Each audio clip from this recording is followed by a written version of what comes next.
Okay, तो hello बच्चों, मेरा नाम विवेक और आप लोग देख रहे हैं अपना तो ये चैनल। बच्चों, जैसे कि हर बार से हम लोग शुरू करते हैं कोई ना कोई नया चैप्टर।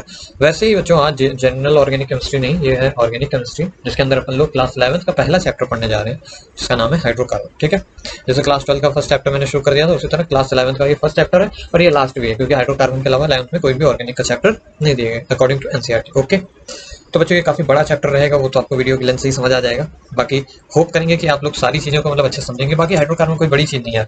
अगर हम एनसीईआरटी की बात करें तो hydrocarbon simple those compound having carbon and hydrogen, simple. अब भैया इसमें क्या कौन कौन से होते हैं? सैचुरेटेड, अनसैचुरेटेड, है कि नहीं? Saturated hydrocarbon as well as unsaturated, यानी एल्केन्स, एल्कीन्स, एल्काइंस। ठीक है, तो इन्हीं पे बच्चों आपको पूरी पूरी दुनिया जो है ना हाइड्रोकार्बन की जितनी भी चीजें पढ़ोगे, बहुत चीजें वैसे तो हैं, सब कुछ इसी के आधार पर चलाना होगा। ठीक है, तो अब बच्चों जीओसी में अपन लोग अब आगे कोई भी वीडियो नहीं लाएंगे, जितना भी कंसेप्ट रहेगा वो यहीं से खत्म करने लगेंगे। ठीक है ना, तो और बाकी अगर उम्मीद होगी तो उम्मीद कह रहा हूँ, अगर जरूरत पड़ेगी आगे तो हम लोग जीओसी में ही एलिमिनेशन और वो जो बचा हुआ था एक पार्ट उसको खत्म कर देंगे। बाकी वैसे ऐसी कोई रिक्वायरमेंट नहीं होगी, सारा मार्कोनिक ऑफ एडिशन वगैरह इसी रिएक्शन मतलब इसी वीडियो के अंदर खत्म करने की पूरी पूरी कोशिश रहेगी। ठीक है, तो ये वीडियो बच्चों आप सभी के लिए, मतलब अगर जो बच्चे हेलो कह रहे हैं हाइड्रोकार्बन पढ़ना चाहते हैं उनके लिए वीडियो मतलब एक सफिशिएंट वीडियो है। बाकी शुरू करते हैं, क्या ही बकवास करें। ठीक है, ठीक है, तो देखो हाइड्रोकार्बन के अंदर क्या पढ़ना है। सिंपल यार, हाइड्रोकार्बन क्या होता है according to NCERT? Simple, compounds having hydrogen and carbon. अब ऐसे कौन कौन से कंपाउंड्स होते हैं? या तो अनसैचुरेटेड होंगे, तो सोचो अनसैचुरेटेड, या फिर वो कंपाउंड्स कैसे होंगे? सैचुरेटेड होंगे, सैचुरेटेड। समझ आती बात? या फिर एक और पार्ट होता है जो कि होती है एरोमेटिक, एरोमेटिक। ठीक है, अब सिंपल एरोमेटिक का वीडियो बन चुका है, पूरा पूरा ये पार्ट खत्म हो चुका है, तो इसको हम इस चैप्टर के अंदर नहीं पढ़ा रहे। समझ आता है? अब बात आती है सैचुरेटेड। सैचुरेटेड मतलब क्या है? सिंपल सी बात है, जहां पर क्या हो, कार्बन और कार्बन के बीच में सिंगल बॉन्ड हो, या फिर इसे कहते हैं सिग्मा बॉन्ड। ओके, अनसैचुरेटेड बच्चों किसे बोलते हैं? जहां पर कार्बन कार्बन के बीच में डबल बॉन्ड हो, या फिर कार्बन और कार्बन के बीच में ट्रिपल बॉन्ड हो, मींस पाई बॉन्ड भी आ जाए। और एरोमेटिक जहां पर बच्चों क्या हो, 4n+2 पाई इलेक्ट्रॉन। याद है ना हैकेल्स रूल वगैरह, ये सारा उसके अंदर कवर अप हो गया। तो अपन को देखना है unsaturated as well as saturated, मतलब इनकी प्रिपरेशन, इनकी जनरल प्रॉपर्टीज, इनकी रिएक्शन, यही सारी चीजें किसके अंदर होंगी? क्या नाम है? हाइड्रोकार्बन। ठीक है, तो अब जल्दी जल्दी शुरू करते हैं, कौन इनका कन्वर्जन कैसे होता है। सिंपल इसको और इसको मेनली हम लोग डिस्कस करेंगे। ठीक है, मतलब एल्कीन, एल्केन और एल्काइंस, ये सारी चीजें इसके अंदर पढ़ने वाली। ठीक है, तो हेडिंग डाल लो बच्चों ये, और ऐसा सा शुरू करते हैं। ठीक है, देखो जैसे बच्चों अगर मैं बात करूं एल्केन्स की, तो एल्केन्स के बारे में आपको कुछ एक बातें क्लास 10th लेवल से पता होंगी। इसका जनरल फॉर्मूला CnH2n+2 करके होता है। ठीक है ना, एल्केन की होमोलोगस सीरीज अगर लिखना चाहें, होमोलोगस सीरीज समझते हो? अभी बताता हूँ। होमोलोगस सीरीज मतलब सिंपल, सबसे पहले n की वैल्यू 1 रखोगे तो यहाँ तुम्हें मिलेगा मेंबर CH4, इसको बोलते हैं मेथेन, मीथेन। ठीक है, उसके बाद जैसे ही 2 रखोगे तो मिलेगा C2H6, 3 रखोगे तो मिलेगा C3H8, 4 रखोगे तो C4H10 मिलेगा। समझ में आता है बच्चों? ये क्या होता है? मेथेन होता है। सिंपल बेसिक्स है, मेथेन, इथेन, प्रोपेन और ये ब्यूटेन। ठीक है, अब हम लोगों को होमोलोगस सीरीज क्या होती है बच्चों? वो सीरीज जिसमें क्या होता है, दो मतलब एटम, मतलब जो एटम कह रहा हूँ, दो कंपाउंड जो कि ऊपर नीचे हो उस सीरीज में, उनके बीच में डिफरेंस कितने का? CH2 का डिफरेंस होता है। तो देखो, तो इस सीरीज में क्या है, दो कार्बन, मतलब एक कार्बन और दो हाइड्रोजन का डिफरेंस है हर एक मेंबर में। ठीक है, नीचे आते वक्त एक कार्बन और दो हाइड्रोजन का डिफरेंस है, या फिर बोल सकते हैं कितने, 14 ग्राम का डिफरेंस होगा। 14 ग्राम क्यों? क्योंकि CH2 का वेट कितना होता है? समझ आ रहा है? इट मींस व्हाट, नीचे आने पे क्या हो रहा है, बॉइलिंग वेट बढ़ रहा है। ठीक है, समझ आता है? बॉइलिंग पॉइंट वगैरह बड़ा करता है। मतलब सीरीज, वो सीरीज जिसमें क्या हो, इक्वल, मतलब आगे पीछे, मतलब आगे और पीछे वाले एटम में या फिर ग्रुप में क्या हो, CH2 का डिफरेंस हो, यानी 14 ग्राम का डिफरेंस हो वेट का, और क्या हो, दोनों की मतलब प्रॉपर्टी जो सिमिलर हो, या फिर एक ही ट्रेंड में फॉलो हो रही हो, बढ़ रही हो या घट रही हो, एक ही ट्रेंड में। ठीक है, तो ऐसी सीरीज में अगर एलिमेंट्स लगे होंगे तो उनको बोलेंगे होमोलॉगस। ठीक है ना, ये सब 10th लेवल से आपने पढ़ रखा होगा। यहीं पर आइसोमेरिज्म की बात करें तो मीथेन के आइसोमर्स 0 होते हैं, इथेन के 0 होते हैं, प्रोपेन के 0 होते हैं, ब्यूटेन के 2 बनते हैं। कौन कौन से याद है ना? प्रोपेन का एक तो ये बनता है, सॉरी ब्यूटेन का एन ब्यूटेन, नॉर्मल ब्यूटेन, एक होता है आइसोब्यूटेन। याद है? ये दो स्ट्रक्चर पॉसिबल होते हैं ब्यूटेन के। ये सारा आइसोमर के अंदर कंपेयर मतलब खत्म कर दिया। ठीक है, तो बस बच्चों ये छोटी सी बेसिक्स थी एल्केन्स के ऊपर। अब बच्चों थोड़ा सा इंपॉर्टेंट शुरू करते हैं। एल्केन्स को बच्चों हम लोग कहते हैं पैराफिन्स, एल्केन्स को बोलते हैं पैराफिन्स। क्यों बोलते हैं पैराफिन्स? देखो, पैरा का मतलब होता है लिटिल, लिटिल मतलब छोटा। ठीक है, लिटिल, और फिन्स का मतलब बोलते हैं एफिनिटी, एफिनिटी मतलब छोटी चाहत रखने वाले, मतलब थोड़ी सी चाहत रखने वाले किसके प्रति? सिंपल सा रिएजेंट के प्रति। मतलब क्या है, एल्केन्स की ज्यादा रिएक्शन अपन को नहीं पढ़नी पड़ेंगी। क्यों? क्योंकि इनकी जो एफिनिटी होती है बहुत कम होती है, लिटिल, इसी वजह से उनका नाम पैराफिन्स है। क्यों ऐसा होता है? क्योंकि बच्चों कार्बन और कार्बन के बीच में सिग्मा बॉन्ड होता है, और सिग्मा बॉन्ड तुमको पता है स्ट्रॉन्ग होता है, स्ट्रॉन्ग होता है, मजबूती से बंधा होता है, इस वजह से स्टेबल होता है कंपाउंड। ठीक है, और स्टेबल होगा तो बच्चों क्या होगा, कंपाउंड भैया कोई ज्यादा रिएक्शन शो ही नहीं करेगा, फर्जी का क्या ही। ठीक है ना, तो एल्केन्स का ज्यादा हमें रिएक्शन नहीं पढ़ने को है। ठीक है, अब बच्चों बात आती है एल्केन्स को बनाए कैसे। अब एल्केन्स को बनाए कैसे भाई? तो सबसे अच्छा जो प्रिपरेशन होता है बच्चों, वो होता है from unsaturated compound, from unsaturated compound, ठीक है, रेटेड कंपाउंड। तो अनसैचुरेटेड कंपाउंड कौन से होते हैं बच्चों? वो कंपाउंड जिसके अंदर डबल बॉन्ड हो। अनसैचुरेटेड मतलब ये नहीं कार्बन कार्बन डबल बॉन्ड, कोई भी carbon carbon oxygen double bond को भी क्या बोलोगे? अनसैचुरेटेड। याद है डिग्री ऑफ अनसैचुरेशन निकालना बताया था आइसोमर्स में। तो सिंपल एक क्या बताता है? डबल बॉन्ड को बताता है किसी कंपाउंड के अंदर, ठीक है। तो हम क्या कर सकते हैं बच्चों, लेट सपोज एल्कीन ले लेते हैं, कोई एल्कीन कोई ले लो, for example CH2 double bond CH2 ले लेते हैं। इसका क्या करा दो बच्चों, सिंपल से तुम इसको रिड्यूस करा दो। क्या करा दो? रिडक्शन। रिडक्शन रिडक्शन क्या होता है बच्चों? एडिशन ऑफ हाइड्रोजन यानी कि H2। इसको ऑब्वियस सी बात है प्लेटिनम या फिर निकल और प्लेटिनम के कैटलिस्ट के प्रेजेंस में कराते हैं, डी ब्लॉक के एलिमेंट ले लेते हैं। सिंपल क्यों ऐसा करते हैं अभी समझाऊंगा। सिंपल क्या होगा बच्चों, ये H ऐड हो जाएगा दोनों कार्बन से, मींस क्या है? ये CH3 बॉन्ड CH3 मींस क्या है? डबल बॉन्ड जो होगा बच्चों, यहाँ क्या हुआ? ये कैसी रिएक्शन है?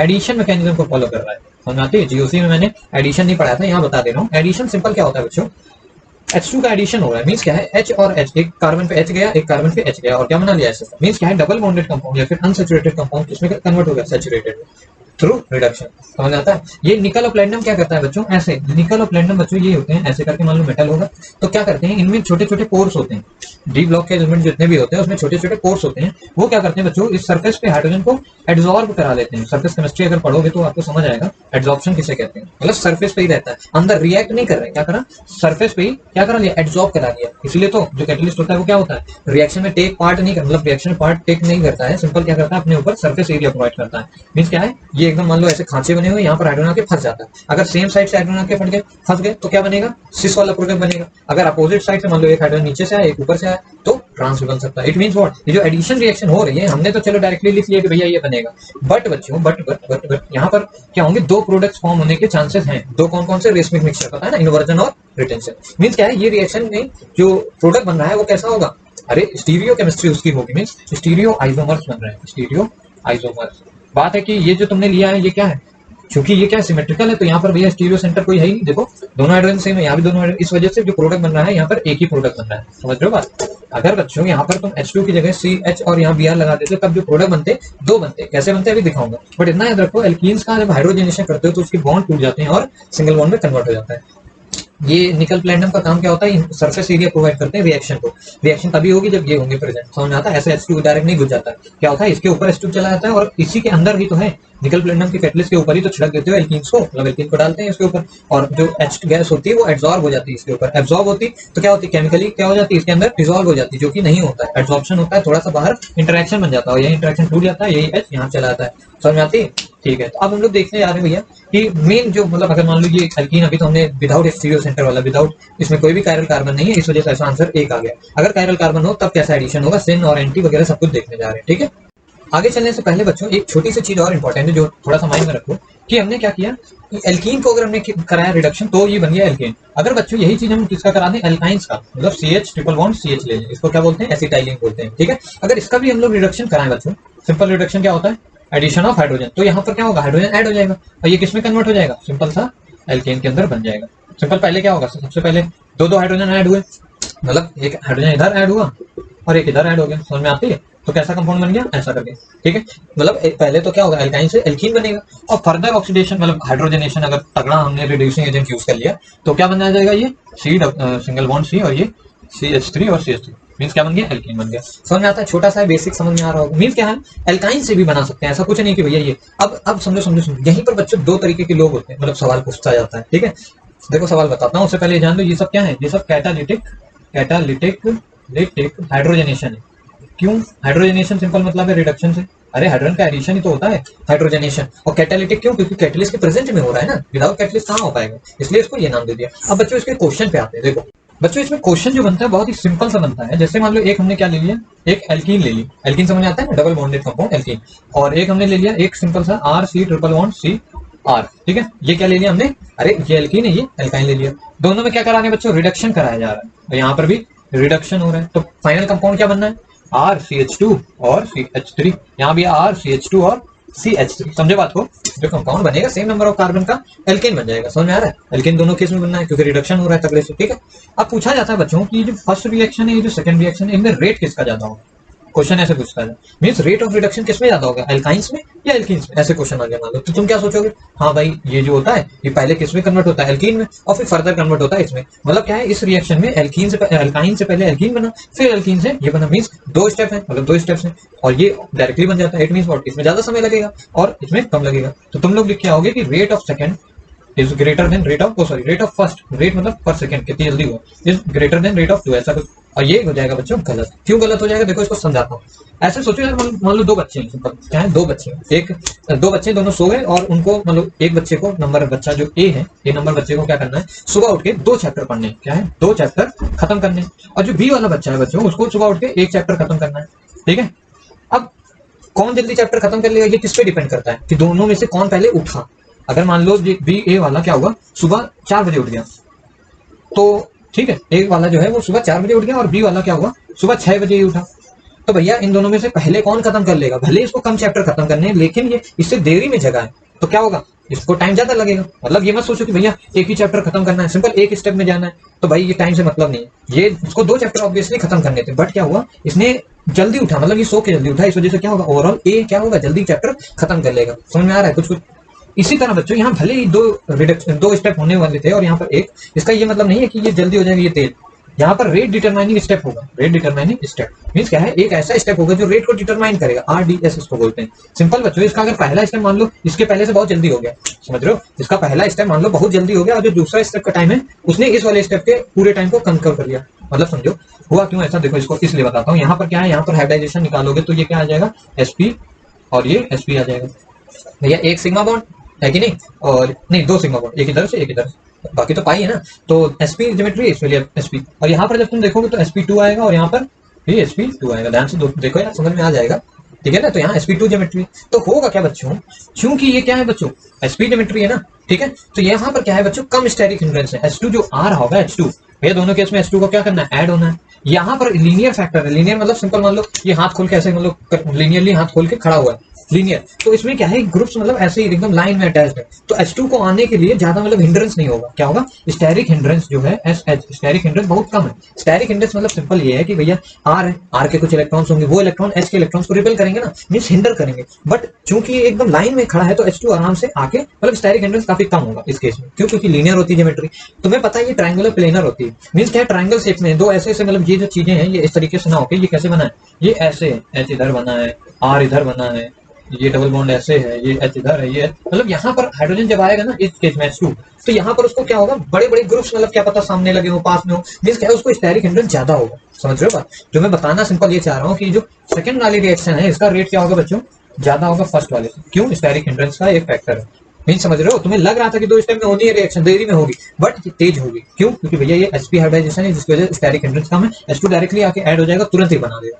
समझ रहे हो, तुरंत से ये बना देगा। यहाँ पर स्टेरिक हिंड्रेंस के कारण H2 आएगा, तो ये भैया रिएक्शन क्या 10 की पावर -5 10 की पावर -3 सेकंड्स में हो जा रही तुरंत। अब इसमें टाइम को थोड़ी कंपेयर करोगे, देखोगे क्या, ये प्रोबेबिलिटी देखोगे कि भाई भैया यहाँ जल्दी आ सकता है, यहाँ देरी में आएगा, तुम टाइम थोड़ी कंपेयर करो, टाइम तो भैया दोनों भैया सेकंड्स, मिली सेकंड्स में हो रही है रिएक्शन। समझ आ रहा है, टाइम तो बहुत जल्दी, तो तुम कंपेयर क्या करोगे, स्टेरिक फैक्टर को, स्टेरिक फैक्टर किसमें कम है, इस वाले में, तो भैया जल्दी हो जाएगी ना रिएक्शन, कम स्टेरिक हिंड्रेंस है, तो कम हिंड्रेंस से तो जल्दी होगी। तो समझ में आ गया आपको। तो अब बच्चों गलती मत करना, एल्काइंस जल्दी रिड्यूस होती हैं रेदर देन एल्कीन्स। समझ में आ गया, ये बहुत ही अच्छा क्वेश्चन है, ठीक है। आगे देखते हैं। चलो बच्चों, अब हम लोग अपने उसमें आ जाते हैं, सिन एडिशन पे आते हैं। सिन एडिशन, अब सोच रहे हो ये क्या है, तो जब अभी H2 का एडिशन करा रहे थे, क्योंकि हम लोग बार बार क्या ले रहे हैं, कायरल कार्बन होता नहीं था तो डायरेक्टली एक कंपाउंड बन रहा था, बट अगर कायरल कार्बन हो गया तो क्या होते हैं, कायरल कार्बन क्या करते हैं, ऑप्टिकल आइसोमर शो करते हैं ना, रिटेंशन, इन्वर्जन वगैरह वगैरह, तो बस उन्हीं को देखना है। तो क्या होगा, सिंपल मान लो हमारी ये एल्कीन है, यहाँ पर H लगा हुआ है, यहाँ पर H लगा हुआ है, यहाँ पर अगर H है तो यहाँ H है, तो क्या करेगा, ये तो शो नहीं करेगा ना, ऑब्वियसली बात है ये नहीं शो करेगा। तो यहाँ पर और यहाँ पर क्या करना होगा, ग्रुप्स को अलग अलग करना पड़ेगा। तो यहाँ मान लो X ग्रुप है और यहाँ पर X ग्रुप है, तो ये बच्चों ट्रांस एल्कीन है। समझ आ रहा है, यहाँ CL कर लो तो क्या हो जाएगा, ट्रांस इथीन हो जाएगा, ट्रांस क्लोरोइथीन। समझ आता है, ट्रांस क्यों, क्योंकि क्लोरीन और क्लोरीन अपोजिट साइड में, थोड़ा सा मार्कर बदल देते हैं, दिख नहीं रहा होगा आपको, ट्रांस ग्रुप में लगे ना अपोजिट साइड में क्लोरीन क्लोरीन, इस वजह से। तो जब H2 का एडिशन कराओगे या फिर बोलो रिडक्शन इसका हो रहा है, क्या हो रहा है, इसका रिडक्शन हो रहा है, तो जो बनेगा, बनना तो यही है CH3 है कि नहीं, ये बनेगा नहीं बच्चों। यहाँ पर अब क्या है, Cl2 भी तो है, ध्यान समझो, होगा क्या, पहले तो इसको देख लो, सिंपल यही बना लो। तो यहाँ Cl लगा हुआ है, यहाँ H लगा हुआ है, यहाँ Cl लगा हुआ है, यहाँ H लगा हुआ है, समझ आती। तो जैसे ही बॉन्ड हटाया, अब क्या है, इसके पास एक एक बॉन्ड खाली हो गया, कार्बन को एक एक बॉन्ड बनाना है। वही बॉन्ड कौन बनाएगा, एच एच आके जुड़ जाएगा, है ना। अब बात है कि एच जो है, मान लो एक एच नीचे से आके जुड़ा और एक एच ऊपर से आके जुड़ा, तो अगर ऊपर नीचे जुड़ा तो बच्चों ये जो फॉर्म होगा ये कंपाउंड, इसको कैसा बोलोगे? अरे तो सोचो ये कैसा कंपाउंड होगा यार, अरे भाई यार ये ट्रांस कंपाउंड हो जाएगा ना, या फिर बोल सकते हो इसकी मिरर सुपर इम्पोजिबल फॉर्म होगी। मीन्स अभी समझाता हूँ, देखो मैं क्या कह रहा हूँ। एक एग्जांपल लेते हैं यार, उसी से ज्यादा अच्छा होगा समझाना इसको। एग्जांपल के तौर पे एक मान लो ऐसा कोई कंपाउंड है, सुनो सुनो सुनो आराम से देखना यार, समझने की पूरी कोशिश करना, समझ में आए चाहे ना आए, ठीक है। ये कोई इस तरीके का कंपाउंड है, यहाँ पर क्या लगा है, CH3 ग्रुप लगा हुआ है, ये CH3, तुमको पता है ये क्या होगा, ये प्लेनर होगा, है ना, इस तरीके का, और ये CH3 लगे। इसका क्या करा रहे हो बच्चों, निकल की प्रेजेंस में हाइड्रोजनेशन हो रहा है, मतलब क्या है, ये कैटालिटिक हाइड्रोजनेशन है, हाइड्रोजन ऐड हो रहा है प्रोसेस ऑफ कैटलिस्ट। तो बच्चों ये जो कंपाउंड बनेगा, सिंपल क्या है, डबल बॉन्ड हटेगा, अरे डबल बॉन्ड हट जाता है और क्या होता है, एच जुड़ जाता है। तो पहले तो ये CH3 बना लो, ये CH3 बना लो। तो बच्चों यहाँ दो पॉसिबिलिटीज है, मान लो कि ये जो CH3 है वो पहले से डैश में लगी, डैश समझते हो ना, डैश और वेज, ये चीजें आइसोमेरिज्म में कभी कभी बताई होंगी शायद। डैश होता है मतलब अंदर, प्लेन के अंदर, मान लो ये हाथ का प्लेन है, मान लो इसके नीचे ये CH3 ऐसे लगा है और CH3 ऐसे लगा है, मीन्स डैश बना लिया, ठीक है ना, क्योंकि सेम साइड पे लगा होगा, ऑब्वियस सी बात है।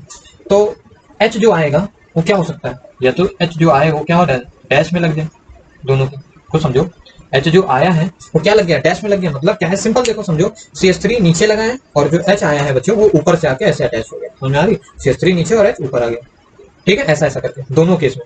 यहाँ पर एक CH3 ऊपर, सॉरी, डैश का मतलब क्या होता है, डैश का मतलब होता है अंदर, वेज का मतलब अंदर होता है, डैश का मतलब बाहर होता है, ठीक है, कुछ भी उल्टा मुल्टा कर देना, ठीक है।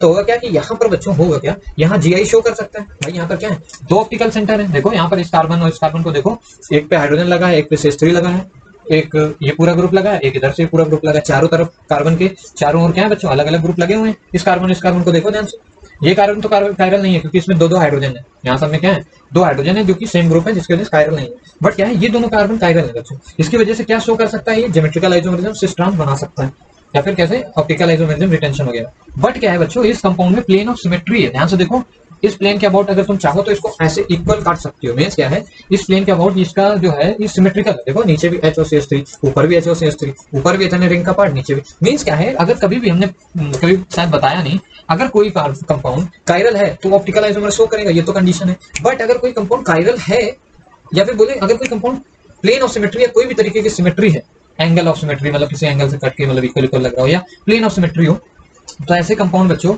नॉन ऑप्टिकल हो जाते हैं, नॉन ऑप्टिकल, या फिर ऑप्टिकली नॉन एक्टिव हो जाते हैं। क्या होते हैं, ऑप्टिकली नॉन एक्टिव क्यों हो जाते हैं बच्चों, देखो बात एकदम सिंपल है यार। क्या होगा कि ये जो है ये सिंपल ऐसे बना लेगा, ये कंपाउंड ऐसा बन जाएगा सिंपल, ये भैया ये क्या हो जाएंगे, डैश में चले जाएंगे CH3 वाले, और ये डैश में बन जाएंगे CH3 वाले, और वेज में कौन आ जाएगा बच्चों, हाइड्रोजन आ जाएगा, समझो बात को, यहाँ पर वेज में हाइड्रोजन आ जाएंगे दोनों के दोनों, ये इस तरीके का। बात क्या है ना, ध्यान से अगर तुम समझने की कोशिश करोगे तो ये स्ट्रक्चर और ये स्ट्रक्चर दोनों क्या है बच्चों, आइडेंटिकल है इस केस के लिए। क्यों, क्योंकि यहाँ पर क्या है बच्चों, प्लेन ऑफ सिमेट्री है, ध्यान से देखो, इसका अगर नॉमेनक्लेचर करोगे तो दोनों का नाम सेम आएगा, समझ रहे हो बात। मैं कह रहा हूँ अगर कभी भी प्लेन ऑफ सिमेट्री दिख जाए किसी कंपाउंड में तो भैया वो ऑप्टिकली इनएक्टिव होगा। ऐसे कंपाउंड जिनके अंदर कायरल कार्बन हो और फिर भी वो ऑप्टिकली इनएक्टिव हो, उनको बोलते हैं मीजो कंपाउंड। क्या बोलते हैं, मीजो कंपाउंड। ये थोड़ा सा मतलब अभी नहीं कवर किया हुआ है आइसोमेरिज्म में, बट आप लोग समझ लो कि ऐसे कंपाउंड जिनके अंदर कायरल कार्बन तो प्रेजेंट है। अब कायरल कार्बन से क्या होता है, ऑप्टिकली एक्टिव होते हैं। अरे मतलब निकोला प्रिज्म की लाइट को क्या, अरे ऑप्टिकली एक्टिव मतलब है PPL लाइट को क्या करें, या तो राइट साइड में रोटेट करा दें या तो लेफ्ट साइड में रोटेट करें, समझ में आ रहा है। दो ही तरीके होते हैं, राइट में कराएगा तो डी फॉर्म बोलोगे, इसको बोलोगे एल फॉर्म, पता है ना, डेक्स्ट्रो रोटेटरी, लेवो रोटेटरी, वही चीजें। तो वही है कि भाई ये क्या है, कायरल कार्बन तो था तो होना चाहिए था ये optically active, but due to plane of symmetry क्या है ये दोनों कंपाउंड आइडेंटिकल है। ध्यान से देखो, ये दोनों तुम्हें लग रहा होगा ऊपर नीचे है, बट क्या है, ये दोनों ही कंपाउंड के नाम सेम हो जाएंगे, समझ में आती है। कभी भी प्लेन ऑफ सिमेट्री कोई भी सिमेट्रिकल अगर कंपाउंड है तो भैया वो क्या होगा, इसकी अगर मिरर इमेज बनाओगे तो क्या होगा, सुपर इम्पोजिबल होगी। मैं कह रहा हूँ इसका अगर यहाँ पर भैया मिरर रख लो ऐसे से और इसकी इमेज बनाओ तो वो इमेज क्या बनेगी, सेम टू सेम बच्चों ऐसे ही तो बन जाएगी। ये हाइड्रोजन अभी पीछे था तो आगे आ जाएगा, ऐसे डैश में बन जाएगा, समझ रहे हो, मतलब यही बन जाएगा। तो इसको उठा के तुम उसके ऊपर रख सकते हो ना, मीन्स क्या है, ये दोनों चीजें क्या है बच्चों, सुपर इम्पोजिबल है, सुपर इम्पोज हो सकती है। सुपर इम्पोज समझते हो, अरे मतलब सिंपल है यार, कोई कंपाउंड और उसकी मिरर इमेज, अगर उसको कंपाउंड को उठा के उसकी मिरर इमेज के ऊपर रखो, जैसे मेरा हाथ है और मान लो इस हाथ का मिरर इमेज मेरा, ये दोनों मिरर इमेज लग रही है, अबे बीच में मिरर कर दो तो मेरा हाथ मिरर में ऐसे दिखेगा। तो अगर मैं इस हाथ को तुम उठा के ऐसे रखो, सिंपल बिना ऐसे घुमा के नहीं, इस हाथ को उठा के, मतलब एक जो हाथ है, या फिर बोले इसको मिरर इमेज बोलते हैं, इसको मेरा हाथ बोलते हैं, ठीक है। तो अगर ये हाथ है मेरा, इसको हाथ को उठा के क्या करो, मिरर इमेज पे रखो, ऐसे कर लेता हूँ थोड़ा, अगर ये सुपर इंपोज हो जाए मींस क्या है, देखो अंगूठा दोनों तरफ बाहर आ गया ना, ठीक है, तो क्या हुआ, ये नॉन सुपर इंपोजेबल। अगर मेरे हाथ नॉन सुपर इंपोजेबल आते तब तो मैं कहता ये कंपाउंड डी वाला है, ये एल वाला है। मींस ये डेक्स्टर रोटेट करेगा, लाइट को राइट साइड रोटेट करेगा, पीपीएल लाइट को, प्लेन पोलराइज को, और ये फॉर्म क्या करेगा, लेफ्ट साइड पे रोटेट करेगा। तब तो ऑप्टिकल आइसोमर होते डी और एल फॉर्म, मतलब दो प्रोडक्ट बनता। समझ रहे हो? मैं कहती क्यों कर रहा हूँ, क्योंकि पूछेगा how many products are form in this reaction, तुमको बताने को कितने प्रोडक्ट बनेंगे, तो तुमको समझ आ गई भैया। चलो कायरल कार्बन तो है, लोग बच्चा क्या सोचता है कि कायरल कार्बन देख लो, बता देंगे भैया हम लोग झट से, बट क्या है, कायरल कार्बन है, but due to plane of symmetry भैया ये और ये दोनों क्या है, इसकी मिरर इमेज क्या है, सुपर इम्पोजेबल आ गई। मींस ये हाथ और इसकी अगर मान लो ऐसा कुछ करके ये और ये अगर मान लो कंपाउंड है, तो इसको उठा के ऐसे रखोगे, सुपर इम्पोज हो गया ना। ऐसे कंपाउंड्स क्या होते हैं, सुपर इम्पोज ही हो जा रहे हैं, तो इसका जो मतलब है वही इसका मतलब है भाई, इसका इसकी प्रॉपर्टीज सेम होंगे, तो ये दोनों कंपाउंड एक ही होंगे, कोई दो थोड़ी कंपाउंड होंगे। देखो तुम्हें एक ही दिख रहा है, समझ आ गया होगा। तो अगर जब तक भैया नॉन सुपर इम्पोजिबल नहीं होगा तब तक इनैंशियोमर्स नहीं होगा। अब इनैंशियोमर्स क्या होता है बच्चों, सिंपल, इनैंशियोमर्स वो होते हैं जिनकी mirror image non super imposable हो। नॉन सुपर इम्पोजेबल, इम्पोज समझते हो, एक के ऊपर उठा के रखो तो नॉन सुपर इम्पोज करो, समझ आता है। जैसे कि मेरे ये दोनों हाथ कैसे हैं, इनैंशियोमर्स हैं, इसको उठा के इस पे रखोगे तो ये देखो इधर का अंगूठा बच गया, तो नॉन सुपर इम्पोज कर रहे हैं। मींस मेरे दोनों हाथ या किसी के भी दोनों हाथ क्या होते हैं बच्चों, इनैंशियोमर्स, पेयर ऑफ इनैंशियोमर्स, यानी दो प्रोडक्ट बनते हैं। बट इस केस में क्या है, सिंगल प्रोडक्ट बनेगा, यही समझ आ रहा है। अरे ये और ये आइडेंटिकल हो गए, क्यों, क्योंकि प्लेन ऑफ सिमेट्री है। ऑल्दो इसके पास है भैया, मतलब वो है क्या कहते हैं उसको, अरे कायरल कार्बन, बट फिर भी नहीं शो कराता है, ऑप्टिकली एक्टिव नहीं है, मतलब ये डी और ये एल फॉर्म नहीं है, ठीक है ना। समझ में आ गया भैया, बहुत ज्यादा कोशिश की है यार। प्लेन पोलराइज इम्पोजिबल, ठीक है ना, इनैंशियोमर्स नहीं बने, ऐसे कंपाउंड्स को क्या बोलते हैं, मीजो कंपाउंड्स, ठीक है, मतलब जिनमें हो भी और फिर भी बेचारे ना शो करा पाए, उसको बोल देते हैं मीजो। तो समझ आ गया इस रिएक्शन में कितने कंपाउंड, मतलब प्रोडक्ट कितना बना, एक प्रोडक्ट बना, ठीक है। बट ऐसा हमेशा नहीं होता बच्चों। अब दूसरा एक क्वेश्चन दे देता हूँ यार, तो आ जाते हैं हम लोग क्वेश्चन में, सिन एडिशन देखते हैं, सिन एडिशन देख ही रहे थे। अब मान लो कोई अनसिमेट्रिकल एल्कीन ले लो, सिमेट्रिकल एल्कीन, ठीक है, एल्कीन ले रहे हैं, अभी एल्कीन्स के अंदर ही देख रहे हैं ना सब कुछ, जितनी बातें, बहुत बड़ा वीडियो बन सकता है यार, ठीक है। तो यहाँ क्या करेंगे, सिंपल अनसिमेट्रिकल एल्कीन ले लो यार, ये समझ आ रहा है।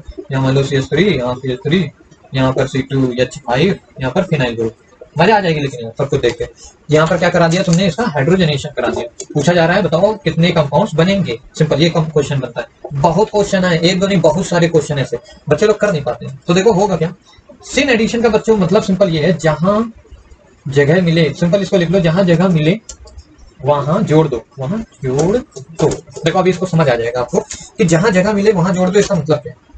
इस कंपाउंड को देखो प्यार से देखना अच्छे से, तो इस कंपाउंड को मैं ऐसे बना सकता हूँ, सिंपल ये डबल बॉन्ड, और ये जो ग्रुप्स लगे हैं इसको इधर कर दो, इसको इधर कर दो। मींस जो बड़े वाले ग्रुप हैं उनको क्या कर दो, वर्टिकल लाइन के क्रॉस कर दो। मैंने भी ऑप्टिकल आइसो में पढ़ा नहीं आपको, नहीं तो ये झट से आप बना लेते। इतना याद रखो कि क्या करोगे, जो बड़े ग्रुप्स हैं, जैसे फिनाइल लगाएं, ये पीएच क्या होता है, फिनाइल मतलब बड़ा ग्रुप है, इसमें भाई मॉलिक्यूलर मास ज्यादा होगा ना, 6 कार्बन है, ये इथाइल है, इससे ऑब्वियस सी बात है मॉलिक्यूलर मास ज्यादा है। तो जो बड़े बड़े ग्रुप्स हैं उनको क्या करो, वर्टिकल लाइन में लगा लो। मींस पीएच को इधर लिख लो, C2H5 को इधर लिख लो, बस और कुछ नहीं करना। बाकी CH3 और CH3 जैसे कि पता है तुम्हें, ये CH3 इधर साइड लगा हुआ है और ये भी CH3 इसी साइड लगा है। समझ में आ रहा है? अरे यार ध्यान से देखो, अब क्या होगा बच्चों, क्योंकि हाइड्रोजनेशन हो रहा है इन द प्रेजेंस ऑफ निकल प्लेटिनम, समझ में आ रहा है जो भी, ठीक है। तो क्या होगा, ये बॉन्ड टूटेगा, तो बॉन्ड तोड़ दो। अब दो, इस कार्बन को एक बॉन्ड चाहिए, इस कार्बन को एक बॉन्ड चाहिए, और वहां बॉन्ड में लगेगा का हाइड्रोजन। तो भैया जहां जगह हो वहीं जोड़ दो, जगह यहीं तो है, तो यहाँ हाइड्रोजन आ गया और यहाँ हाइड्रोजन आ गया। ध्यान से देखो भैया, यहीं जगह थी वहीं पर जुड़ गया, तो हुआ क्या बच्चों, ये कंपाउंड बन गया, है कि नहीं। अब बच्चों ध्यान से समझो, अगर तुम मिरर रखोगे, एक कोई मिरर ऐसे रख दो, तो इसकी जो मिरर इमेज बनेगी वो कैसे बनेगी, मतलब या तो ये ऐसे हो सकता था, या तो ये क्या होगा, मान लो C इधर, यहाँ पर C, यहाँ C2H5 लगा है, भाई वर्टिकली क्या ही हो सकता है, वर्टिकली तो ऊपर नीचे वही रहेगा। मान लो इधर H जोड़ दिया, इधर H जोड़ दिया, और इधर क्या हो गया, CH3 और CH3। तो बच्चों एक D फॉर्म होगा, एक L फॉर्म होगा, समझ में आ रहा है, D फॉर्म होगा एक और दूसरा L फॉर्म होगा। हम देखो जान ही रहे कि भैया कौन सा D फॉर्म है कौन सा L फॉर्म है, सिंपल एक D होगा, ये वो भी D हो सकता है, ये भी L हो सकता है, ठीक है, कुछ भी हो सकता है। इतना याद रखो कि इस केस में क्या बन रहा है बच्चों, पेयर ऑफ इनैंशियोमर्स बन रहे हैं, इनैंशियोमर्स, समझो यार, इनैंशियोमर्स का पेयर बन रहा है, यानी प्रोडक्ट में दो कंपाउंड्स बन रहे हैं, कौन कौन से, डी फॉर्म और एल फॉर्म। समझ में आ रही है, ये जो एल्केन बना रहे हो भैया, इस केस में देखो यहाँ पर क्या हो गया, ये कार्बन क्या हो गया बच्चों, ये कायरल कार्बन हो गया ना, कायरल, ये भी कायरल, ठीक है। तो कायरल कार्बन आ गया, अभी तक क्या था, ये हमने देखा था, C डबल बॉन्ड C, यहाँ H2 था, यहाँ H2 था, भैया ये कार्बन कार्बन कहाँ है, तो हमने डायरेक्टली क्या बना लिया था, रिडक्शन से CH3 सुंदर सा बन गया था, हम लोग को कोई फिक्र नहीं थी।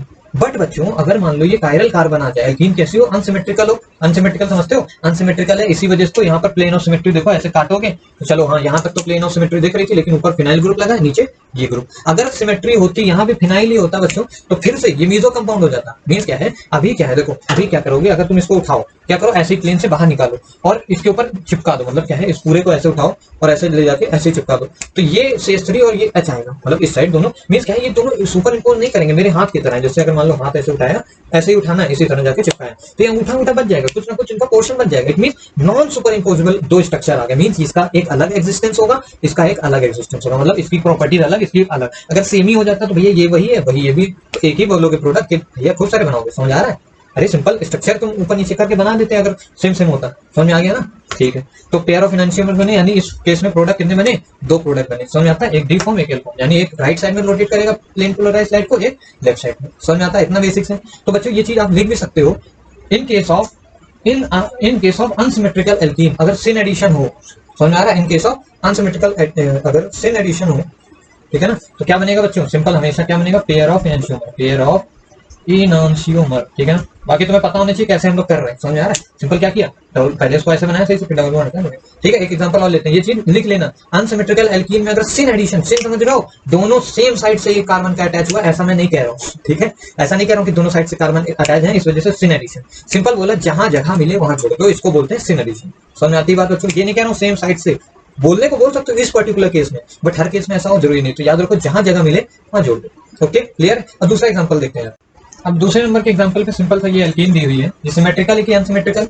ऑब्वियस सी बात है अनसिमेट्रिकल है। अरे यार, इधर की ओर कुछ कार्बन है, इधर कुछ कार्बन, दिख रहा है ना, अनसिमेट्री है, ठीक है। तो इसको हमें क्या कराना है, सिन एडिशन कराना है। फिर से पूछा है क्या बनेगा, कितने कंपाउंड बनेंगे, क्या नहीं, हमेशा पूछता है टोटल नंबर ऑफ कंपाउंड्स, ठीक है। अगर मान लो यही बड़ी कर देता चेन, जितने देखो स्टीरियो सेंटर होंगे, या फिर बोले जितने कायरल कार्बन होते हैं उतने ही क्या मिलते हैं कंपाउंड्स, उतने ही पेयर मिलते हैं, याद है ना। तो बस सिंपल यार बना देते हैं। अगर मान लो सी डबल बॉन्ड सी है, फिर डबल बॉन्ड होता तो भैया सो ही ना करता। तुम्हें बताया ना, पिछले वीडियो में देखा होगा आपने, अगर 3 और नंबर में डबल बॉन्ड लगे तब तो शो होगा, ठीक है। ओके, देखो अब होगा क्या, फिर से वही चीज करो यार, सिंपल इसको ऐसे ही बना लो। सबसे बड़े बड़े ग्रुप जो भी हैं उसको ऊपर साइड और नीचे साइड पे टिपका दो, तो तुमको समझ आ गया होगा कि हाँ, जो जिनका मॉलिक्यूलर मास ज्यादा है उसको ऊपर और नीचे करके लगा दो वर्टिकल लाइन में, ठीक है। ऐसे कर दिया। अब क्या है बच्चों, एक CH3 इधर से लगा हुआ है, मतलब इसके साइड पे एक CH3 इधर जोड़ा तुमने, एक CH3 ऐसे लगा हुआ है, ध्यान समझो, इतना समझ आता है। चूंकि ये रिडक्शन हो रहा है इन द प्रेजेंस ऑफ निकल प्लैटिनम कैटलिस्ट, ठीक है ना, ये डी ब्लॉक एलिमेंट होते हैं। खैर, तो क्या होगा, ये बॉन्ड टूटेगा, अब जगह खाली हुई। हाँ, सिन एडिशन में हम क्या करते हैं, जहां जगह मिलती है वहीं जोड़ देते हैं। क्या जोड़ते हैं, जिसका भी करना है, मतलब रिडक्शन करना है ना, तो H जोड़ना है। इट मींस व्हाट, यहाँ एक H जुड़ सकता है और यहाँ एक H जुड़ सकता है। अब ध्यान से देखो, इस कंपाउंड में कोई प्लेन ऑफ सिमेट्री है तो नहीं है। इट मींस व्हाट, इसका mirror image non super imposable होगा। तो बना लो यार उसको, सिंपल बनाओ। कैसे बनेगा, सिंपल यार, ये कार्बन ऐसे, यहाँ पर C2H5, यहाँ पर फिनाइल ऊपर नीचे, तो भैया वही है। इधर H की जगह है, आ जाएगा CH3, और इधर H आ जाएगा, इधर क्या आ जाएगा CH3, और इधर H आ जाएगा। अब बच्चों अगर तुम इस केस को उठा के ऐसे चिपका दोगे इस पे, तो नॉन सुपर इम्पोजेबल आएगा। इट मींस व्हाट, ऑलवेज, हमेशा क्या मिल रहा है, पेयर ऑफ एनहांसियमर। यहाँ पर लिख भी दिया था, देखो ध्यान से, है ना। कभी भी अनसिमेट्रिकल एल्कीन में, मतलब अनसिमेट्रिक, अब भैया बार बार बताऊंगा नहीं, ये चीजें लिखते चलो, समझते चलो। अनसिमेट्रिकल एल्कीन में सिन एडिशन की बात हो रही है, वो बोलेगा क्वेश्चन कि भैया यहाँ पर H2 का सिन एडिशन हो रहा है, टोटल नंबर ऑफ प्रोडक्ट बता दो। तो अगर मीजो कंपाउंड बने, मतलब सिमेट्री अगर दिख जाए, जो कंपाउंड बनाना डबल बॉन्ड हटा के सिमेट्री दिख जाए, तो meso, it means what, one product only, ठीक है। बहुत बार पूछे गए क्वेश्चन यार। हम लोग देख लेते हैं, ये तो अनसिमेट्रिकल की बात थी। अगर सिमेट्रिकल एल्कीन हो तो बच्चों क्या होगा, तो सिमेट्रिकल एल्कीन में बात करते हैं। ओहो, ठीक है, सिमेट्रिकल एल्कीन की बात करते हैं। कोई एल्कीन ले लेते हैं symmetrical, for example C double bond C, यहाँ पर CH3, यहाँ पर CH3, इधर फिनाइल ले लो, इधर भी फिनाइल ले लो। देखो अब ये डबल बॉन्ड क्या बोल, ये दोनों सिमेट्री में क्या हो रहा है, वही चीज हो रही है। हर बार क्या कराने हैं, देखो बार बार अभी तक हाइड्रोजनेशन ही में पड़े, और वीडियो काफी लेंथ हो गई, ठीक है। खैर मजा करो यार, मैं भी बना ही रहा हूँ, तो लोग भी मजे करते रहो। होगा क्या, क्या करना है बच्चों, सिंपल, सबसे पहले क्या करो, ऐसे डबल बॉन्ड बनाओ, सबसे जो मॉलिक्यूलर मास में ज्यादा है उसको ऊपर और नीचे करके रख लो। तो नीचे क्या रखोगे, फिनाइल ही रखोगे यार, ऑब्वियस बात है। अब क्या है, CH3 दोनों सेम साइड है, मींस क्या है, यहाँ भी CH3 ऐसे लगा है, यहाँ भी CH3 ऐसा लगा है, ठीक है। तो ये अब कैसा एडिशन हो रहा है, सिन एडिशन हो रहा है, ठीक है ना, सिन एडिशन। तो सिन एडिशन अब कैसे होगा, जहां जगह मिले वहां जोड़ दो। जैसे ही बॉन्ड टूटा, यहाँ H आके जुड़ गया, यहाँ H आके जुड़ गया, ठीक है। जैसे ही बॉन्ड टूटा क्या बन गया, ऐसा बन गया। इट मींस व्हाट, अब तुम्हें दिख गया होगा भैया ये प्लेन ऑफ सिमेट्री है, यहाँ पर भाई जो कंपाउंड नीचे है वही कंपाउंड ऊपर है प्लेन के, देखो ध्यान से। इट मींस व्हाट, ये मीजो कंपाउंड है। हाँ, ये कायरल कार्बन है, ये भी कायरल कार्बन है, क्यों, क्योंकि एक फिनाइल है, एक CH3, एक इधर, और ऊपर एक बड़ा सा कंपाउंड अलग, मतलब चारों वैलेंसीज तो डिफरेंट है। बट क्या है, कायरल होने के बावजूद इसमें प्लेन ऑफ सिमेट्री थी। अगर इसका मीजो कंपाउंड बनाओगे, मतलब मिरर इमेज बनाओगे, तो वो भी भैया क्या आएगी, सिंपल यही आएगी, C, यहाँ पर H हो जाएगा, यहाँ CH3 हो जाएगी, और यहाँ फिनाइल हो जाएगा, यहाँ सी आ जाएगा, यहाँ सी, यहाँ पर एच हो जाएगा, यहाँ CH3 हो जाएगा, यहाँ पर फिनाइल हो जाएगा। बच्चों जब इसको उठा के इसके ऊपर डालोगे ना तो ये क्या करेगा, सुपर इम्पोज कर जाएगा। तुमको लग रहा होगा कि भाई ये देखो मैं प्लेन पे बना रहा हूँ, ऐसा होता थोड़ी है भाई, ये क्या है, ये 3D में चला गया, ये CH ऊपर साइड में, मतलब ये ऐसे CH लगे हो, तुम्हें लग रहा होगा कि भाई इसको उठा के ले जाओगे तो CH3 इधर आएगा, बट ऐसा कुछ भी नहीं है। सिंपल इतना दिमाग में इसीलिए कहा है, बकवास मत सोचो। सिंपल देखो, प्लेन ऑफ सिमेट्री अगर दिख जाए इट मींस व्हाट, भले कायरल कार्बन हो, कुछ भी हमें मतलब नहीं, it will be non active, मतलब ऑप्टिकली एक्टिव नहीं होगा। मींस क्या है, वन प्रोडक्ट बनेगा, सिंपल सी बात है, यही प्रोडक्ट, यही दोनों क्या है, ये दोनों सिर्फ आइडेंटिकल। ठीक है, समझ में आता है। इट मींस व्हाट, जब हम लोग सिस मतलब सिस एल्कीन ले रहे हैं, क्या ले रहे हैं, सिस एल्कीन, एल्कीन, और कैसी, सिमेट्रिकल के अंदर चल रहे हैं, सिमेट्रिकल। देखो अनसिमेट्रिकल के अंदर सिन एडिशन पे क्या मिल रहा था अपन को, अनसिमेट्रिकल के अंदर सिन एडिशन पे पेयर ऑफ इनैंशियोमर मिल रहा है। यहाँ पर सिमेट्रिकल में हमने क्या लिया, सिस एल्कीन ली, और उसमें हमने क्या कराया, सिन एडिशन कराया। समझ आ रहा है, तो हमें क्या मिला, एक कंपाउंड मिला, इसलिए यहाँ पर लिख लो क्या होगा, non active, non active, non active optically active compound, या फिर मीजो कंपाउंड मिलता है, हमेशा की बात है। ठीक है, कभी भी कोई सिस एल्कीन हो, मतलब सेम साइड वाली, ऐसा ऐसा, और क्या हो, सिमेट्रिकल हो, सिमेट्रिकल भी होनी चाहिए, दोनों कंडीशन सिस, और वहां पर क्या है, सिस हो चाहे ट्रांस हो, दोनों पे ही पेयर ऑफ इनैंशियोमर बनेगा, दो प्रोडक्ट बनेंगे। यहाँ क्या है, अगर सिस होगा बच्चों, सिस एल्कीन होगी और सिमेट्रिकल होगी तो क्या बनाएगा, एक कंपाउंड बनेगा। ठीक है, अब यही थोड़ा सा हम लोग क्या ले लेते हैं, सिस की जगह ट्रांस ले लेते हैं, ये एल्कीन क्या कर लें, ट्रांस कर लें, तो इसी में कर लूं मैं। ठीक है, बना लेता हूँ, देखो सिंपल इसी स्ट्रक्चर में आपको समझा देता हूँ बना के। इसको हमने क्या बना लिया, ट्रांस बना लेते हैं। तो क्या करेंगे, फिनाइल को इधर से हटा के इधर लगा देते हैं फिनाइल को, बाद में सिमेट्रिकल भी रखना है और क्या करना है, ट्रांस भी करना है। तो देखो ये ट्रांस है, साथ साथ सिमेट्री भी है इसमें। अब इसका क्या होगा बच्चों, वही चीज सिंपल, इसी होल सी, ये सबसे ऊपर किसको कर लोगे, फिनाइल को लगा लोगे, नीचे भी फिनाइल ही रहेगा क्योंकि बड़े बड़े ग्रुप को नीचे ऊपर लगाना है। फिर क्या करोगे, CH3 इस साइड लगा हुआ है और दूसरा CH3 इधर लगा। अब क्या होगा, क्योंकि ये हाइड्रोजनेशन हो रहा है तो ये बॉन्ड टूटना है पक्का। ठीक है, बॉन्ड टूटेगा तो क्या होगा, H ऐड होगा। तो हम कैसा एडिशन देख रहे हैं, सिन एडिशन देख रहे हैं। तो सिन एडिशन में क्या होता है बच्चों, जहां जगह मिले जोड़ दो। तो इस बार जगह यहाँ मिली और इस बार जगह यहाँ मिली। ध्यान से समझो बच्चों, इस बार क्या है, ये इसका प्लेन ऑफ सिमेट्री पॉसिबल है क्या, यहाँ प्लेन ऑफ सिमेट्री कहाँ पॉसिबल है बच्चा। पिछली बार देखो, पिछली बार ये कंपाउंड बना था, दिखा देता हूँ तुमको, ये H था, ये CH3 था, ये C था, ये H था, ये CH3 था, या तो ये दोनों एक साइड पे थे, कुछ ऐसा ही था। ठीक है ना, तो यहाँ पर तो बच्चों प्लेन ऑफ सिमेट्री है, मींस क्या है, ये इसका क्या है, मिरर इमेज है। ध्यान से देखो, बट ये थोड़ी इसका मिरर इमेज है, ये H इधर लेफ्ट राइट कैसे हो गया, खुद सोचो, ये H होगा ना, मतलब अरे यार इक्वल डिस्टेंस पे होती है। मिरर इमेज क्या है, जिस डिस्टेंस की इमेज बन रही है वो मिरर से ऊपर और नीचे सेम डिस्टेंस पे होता है। यहाँ तो भैया H है और यहाँ तो CH3 दिख रहा है, इट मींस व्हाट, इसमें प्लेन ऑफ सिमेट्री नहीं है। और कायरल कार्बन भी है, और कायरल कार्बन होंगे तो बच्चों क्या होगा, ये इसका D फॉर्म L फॉर्म भी बनेगा। इट मींस व्हाट, हम लोग क्या कर सकते हैं, एक इसका दूसरा फॉर्म भी बना सकते हैं। तो ये फॉर्म होगा, यहाँ पर H हो जाएगा, इधर CH3 लग जाएगा, यहाँ पर CH3 आ जाएगा, इस बार इधर H आ जाएगा, यहाँ फिनाइल लग जाएगा और ऊपर भी फिनाइल। इट मींस व्हाट बच्चों, यहाँ पेयर ऑफ इनैंशियोमर्स मिले, क्या मिले, पेयर ऑफ इनैंशियोमर्स। समझो बात को, जब हमने ट्रांस एल्कीन ली और साथ ही साथ सिमेट्रिकल ली, ठीक है, ट्रांस और सिमेट्रिकल दोनों ही कंडीशन फॉलोड है। ठीक है, जब दोनों कंडीशन ली उस समय जब हमने क्या करा, सिन एडिशन कराया। सिन समझ रहे हो ना, जहां जगह मिले वहीं हाइड्रोजन जोड़ दो। तो कैसा मिला हमें, पेयर ऑफ इनैंशियोमर मिला। तुम्हें समझ आ रहा है, देखो अब तीनों कंडीशन लिख देता हूं भैया, बहुत अच्छे याद रखो, कई बार सवाल पूछे, मतलब कितने प्रोडक्ट बनेंगे, तो आपको समझ आना चाहिए इस केस में कितने प्रोडक्ट बने, दो। समझो बात को, हर बार क्या है, प्रोडक्ट चेंज हो रहे हैं, सब सिन एडिशन है यार।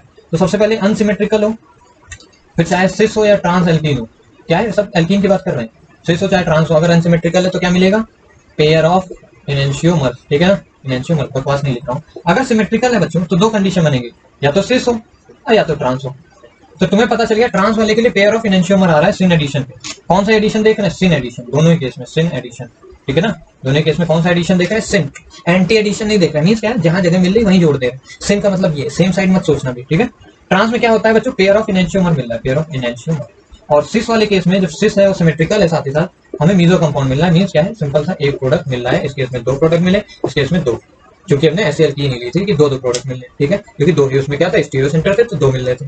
समझ आ रहा है, अगर तीन होते स्टीरियो सेंटर तो कितने मिलते बच्चों, अरे खुद सोचो, तीन अगर स्टीरियो सेंटर होते तो क्या होते भाई यार, तीन होते तो तीन की तरह मिलते, तीन मिलते हैं स्ट्रक्चर। समझ आ रहा है, तीन होते तो तीन की तरह मिलते। ठीक है, तो ऐसा ऐसा चीजें चला करते हैं। ओके, समझ में आती है चीज। तो बस एडिशन तक यहीं पर खत्म होता है। अब हम लोग बच्चों अपने आगे के टॉपिक में चलते हैं, जिसका है, ये तो हाइड्रोजनेशन देखा, मींस क्या है, रिडक्शन ही पढ़ रहे थे अभी तक। ठीक है ना, एल्कीन में हम लोग क्या पढ़ रहे थे, रिडक्शन ही तो बार बार पढ़ रहे हैं। सिन एडिशन ये सब क्या है, ये भैया ऐड ही तो कर रहे हैं हाइड्रोजन को बार बार किसी ना किसी तरीके से। कौन सा रिडक्शन देख रहे थे अभी तक, कैटालिटिक रिडक्शन देख रहे थे, मींस कैटालिटिक हाइड्रोजनेशन देखा है। उसके बाद अब हम लोग देखने जा रहे हैं सेलेक्टिव हाइड्रोजनेशन।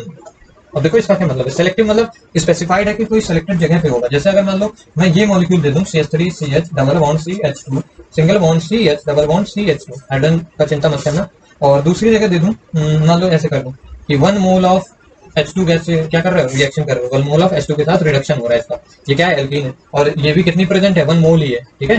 जितनी गैस है उतनी ही मोल तुमने एल्कीन लिए। तो तुम बताओ भैया क्या कंपाउंड बनेगा, CH3 CH2 CH2 CH2, थोड़ा ज्यादा कार्बन हो गया क्या, CH3 CH2 CH2 CH3 CH2 CH2 और CH डबल बॉन्ड CH2, ये बनेगा या फिर ये बनेगा CH3 CH double bond CH2 single bond CH2 single bond CH3। देखो दोनों ही क्या बच्चे हैं, ध्यान तो देखो, दोनों ही क्या है, अबे सेलेक्टिव हाइड्रोजनेशन, मतलब यहाँ पर भी डबल बॉन्ड है, यहाँ पर भी डबल बॉन्ड है। अब कौन सा डबल बॉन्ड रिड्यूस होगा, यानी कौन से डबल बॉन्ड पे हाइड्रोजन दोनों तरफ मतलब ऐड होंगे दोनों कार्बन पे, तो वो डिपेंड करता है बच्चों किस पे, तुम्हारे स्टेबिलिटी पे। जितनी ज्यादा स्टेबल क्या बनेगी, स्टेबल एल्कीन होगी, उतना ही ज्यादा तो हाइड्रोजनेशन होगा। मतलब क्या है, सिंपल, जितना ज्यादा अल्फा हाइड्रोजन होंगे उतना ज्यादा स्टेबल एल्कीन होगी। ये एल्कीन ज्यादा स्टेबल है कि ये, तो सोचो यहाँ पर अगर देखोगे डबल बॉन्ड के बगल वाले कार्बन पे जो हाइड्रोजन होते हैं उसको अल्फा हाइड्रोजन बोलते हैं। तो यहाँ 2 अल्फा हाइड्रोजन है। इस केस में डबल बॉन्ड के बगल में एक कार्बन ये है, डबल बॉन्डेड वाले कार्बन के बगल में, और साथ ही साथ ये भी एक कार्बन है। तो यहाँ देखोगे तो 3+2 यानी 5 अल्फा हाइड्रोजन। मींस क्या है, ये एल्कीन ज्यादा स्टेबल है इस वाले के कंपेयर। इसका मतलब क्या है, जब तुमने इसको रिड्यूस कराया तो हुआ क्या कि यहाँ का डबल बॉन्ड रिड्यूस हो गया ज्यादा, मतलब होगा सॉल्यूशन में ये भी प्रेजेंट होगा, बट ये माइनर प्रोडक्ट होगा, मतलब कम प्रेजेंट होगा। क्यों, क्योंकि कम स्टेबल है। ये क्या होगा, मेजर प्रोडक्ट होगा। समझ में आती है बात बच्चों। It means what, selective hydrogenation हुआ, मतलब इस पार्ट का हाइड्रोजनेशन हुआ ही नहीं। ये वाला डबल बॉन्ड यहाँ पर अभी भी है। देखो भाई, रिडक्शन के बाद होना क्या चाहिए, अगर मान लो ये 1 मोल ना लेके एकदम इन्फिनाइट ले लिए तो ये सब पूरी चेन क्या बन जाएगी, CH3 CH3 हो जाएगी। समझ में आ रहा है, मतलब हर जगह सिंगल बॉन्ड आ जाता है जब खूब ज्यादा क्या लेते हैं हाइड्रोजन, बट हमने 1 मोल ही लिया और 1 मोल ही ये कंपाउंड लिया, मतलब कुछ सेलेक्टिव कर दिया, थोड़ा सा लिमिटेड सप्लाई कर दी। तो उस समय पे क्या होगा, उस तरीके से मतलब एल्कीन बनेगी रिड्यूस होने के बाद कि वो स्टेबल होगी। मींस अल्फा हाइड्रोजन को चेक कर लेना। समझ में आ रहा है, कभी भी कुछ भी कंडीशन है कि भैया इससे जो कंपाउंड बनेगा उनमें से मेजर क्या होगा, तो तुम देखो स्टेबिलिटी, कौन स्टेबल होगा वही ज्यादा मेजर बन जाएगा, ऑब्वियस सी बात है। ठीक है, अब हम लोग देखते हैं भाई आगे। अब बच्चों छोटा सा क्वेश्चन बस करा रहा हूँ, ऐसे ही मान लो ये कंपाउंड क्या हुआ, एल्कीन को क्या करा जा रहा है, पहले रिड्यूस किया तो कंपाउंड ए बना, फिर उसका क्लोरीनेशन कराया तो बी बना, फिर उसको रेड फॉस्फोरस के साथ फिर से रिड्यूस किया तो क्या बनेगा, ये सी बनेगा। तो ए बी सी की वैल्यू बतानी। तो भैया बहुत सिंपल है यार, CH2 को भैया क्या करोगे, रिडक्शन हो रहा है तो क्या बन जाएगा, सिंपल इथेन बनेगा यार, CH3 ये तो होगा। अब इसको क्या बोलते हैं, ईथेन। ठीक है, इसका फर्दर क्या हो रहा है बच्चों, Cl2 की प्रेजेंस में क्या हो रहा है, क्लोरीनेशन अच्छे से पढ़ के ये क्या बनेगा, CH3 CH2 Cl बन जाएगा। तो भी सोचो भैया यही बनेगा यार। अगर मान लो ये कुछ कॉम्प्लिकेटेड एल्केन होता उससे कैसे बनता, वो आपको पता है, सेलेक्टिविटी रेशियो, ब्रोमिनेशन वगैरह, क्लोरीनेशन सबके लिए अलग अलग है। यहाँ पर क्या हुआ, बी वाला कंपाउंड क्या बना, ये ए था, ये बी है। अब बी का क्या किया जा रहा है, CH3 CH2 Cl को बच्चों दोबारा से रेड फॉस्फोरस के साथ मतलब HI के साथ ट्रीट किया जा रहा है, और कैटलिस्ट है यहाँ पर रेड फॉस्फोरस। ऐसे होता है, HI के साथ ट्रीट किया जाता है, कैटलिस्ट रेड फॉस्फोरस होता है। बच्चों होता क्या है यहाँ पर, क्या बनेगा क्या नहीं उसकी बातें हम लोग कर रहे हैं। तो भाई क्या बनेगा, नो रिएक्शन होगी। क्या होगा, नो रिएक्शन। बात है कि यहाँ रिएक्शन नहीं होगी बच्चों, सिंपल समझ रहे हो, सी कंपाउंड कुछ भी नहीं। ठीक है, सी कंपाउंड कुछ भी नहीं, ये रिएक्शन नहीं पॉसिबल है। क्यों, देखो होता क्या, अगर यहाँ पर मान लो I2 होता, क्या होता, आयोडीनेशन होता, तो बच्चों क्या होता है, ये I2 में I जुड़ जाता है यहाँ पर, समझते हो, मीन्स यहाँ पर तब I हो जाता। और रेड फॉस्फोरस बच्चों करता क्या है, रिड्यूस करता है। मीन्स क्या करेगा, ये यहाँ से I को और यहाँ से I को फ्री करा देगा और बना देगा I2। उस केस में रिएक्शन होती है I2 और साथ साथ ये क्या बन जाता है, CH3 और ये CH3। फिर से देखो ध्यान से, ये H आ जाता है सिंपल यहाँ पर, CH3 मीन्स क्या है, तुम जहां से गए A पे बनाया, फिर से तुमने क्या किया, जो बनाया उसको फिर से रिड्यूस करके वही बनाते हैं। ये होती रिएक्शन, मतलब अगर आयोडीनेशन कराते हैं, क्लोरीनेशन करा के जो कंपाउंड बनाओगे, अगर ये Cl होगा तब तो ClHI को क्या ही निकालेगा। समझ आ रहा है, ये दोनों क्या होने चाहिए, सेम होने चाहिए, और ऑब्वियस बात है आयोडीन होना चाहिए। ठीक है, समझ आ गया होगा, ये इंपॉर्टेंट रिएक्शन है ऐसे ही। ठीक है, अब आगे देखते हैं। अब बच्चों आगे के नाम पे कुछ इंपॉर्टेंट मेन नेम रिएक्शन आती है, जिनमें से सबसे अच्छा जो नाम है वो है कोलवे इलेक्ट्रोलाइसिस। Kolbe's electrolysis. बच्चों इलेक्ट्रोलाइसिस की दुनिया में बहुत ज्यादा बदनाम रिएक्शन है, काफी बार पढ़ाया जाता है।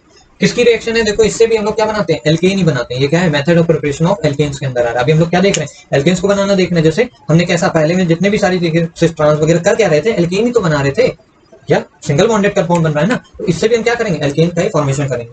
तो बच्चों उसी को हम लोग मतलब देखना है कैसे होता है। देखो उसमें क्या करते हैं हम लोग, कार्बोक्सिलिक एसिड लेते हैं बच्चों, RCOH, उसको हम ट्रीट करा देते हैं बेस के साथ, NaOH के साथ। तो क्या बना लेगा बच्चों, तुमको पता है RCOONA, सॉल्ट बन जाएगा और H2O बाहर निकल जाएगा। पता है ना, एसिड प्लस बेस। ऐसा क्यों कर रहे हैं पता है, क्योंकि ये जो ये होता है, ये वीक इलेक्ट्रोलाइट है। क्या बच्चों, वीक इलेक्ट्रोलाइट है।